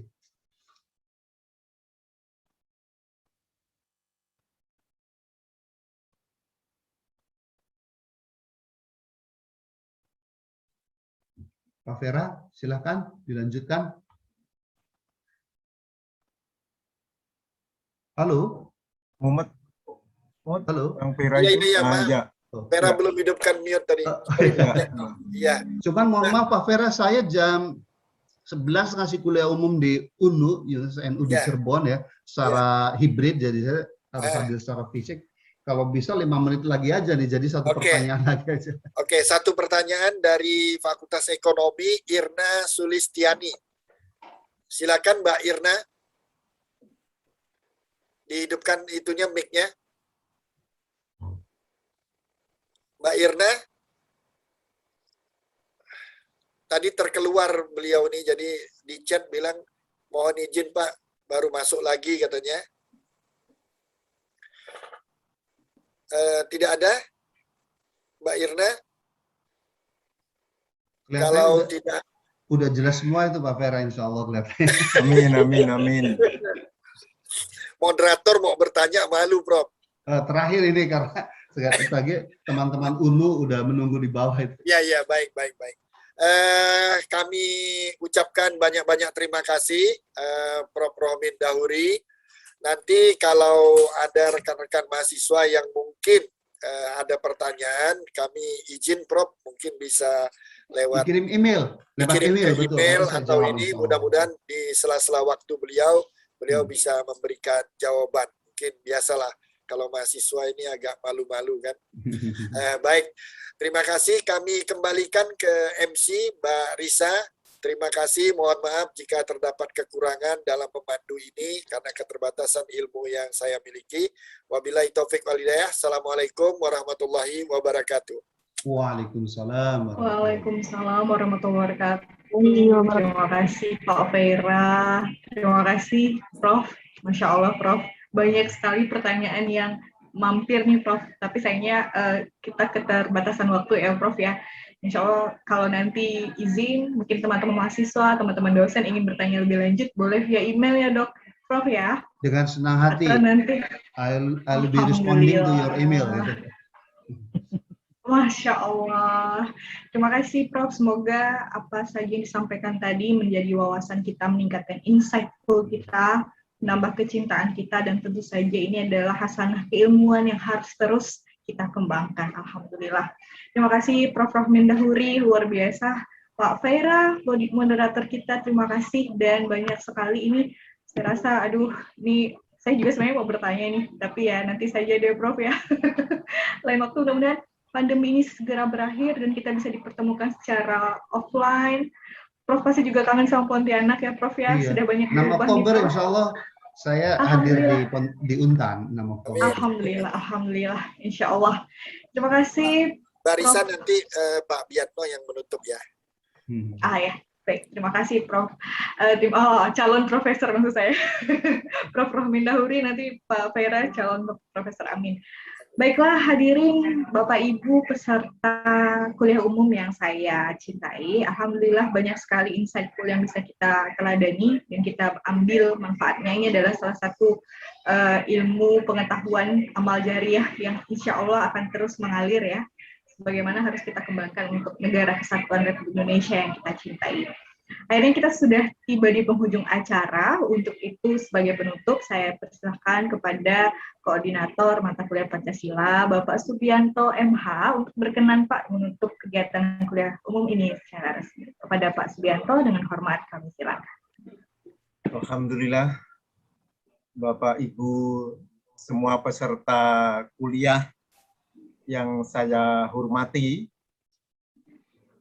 kami atau saya mewakili lembaga terkait mengucapkan apresiasi yang setinggi-tingginya terutama kepada Prof. Rohmin Dahuri yang telah memberikan kuliah dengan judul lengkap Pancasila sebagai dasar pengembangan ilmu dan pengetahuan.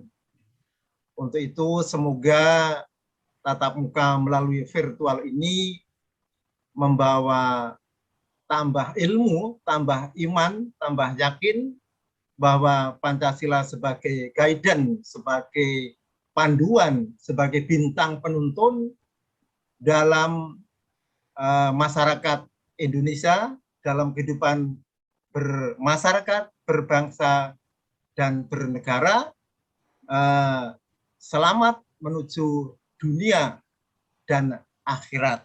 Maslahat dunia dan akhirat. Untuk itu dengan mengucapkan alhamdulillahirrabbilalamin, kuliah umum dengan tema Pancasila sebagai dasar pengembangan ilmu dan pengetahuan dengan resmi saya nyatakan ditutup. Terima kasih. Assalamualaikum warahmatullahi wabarakatuh. Waalaikumsalam warahmatullahi wabarakatuh.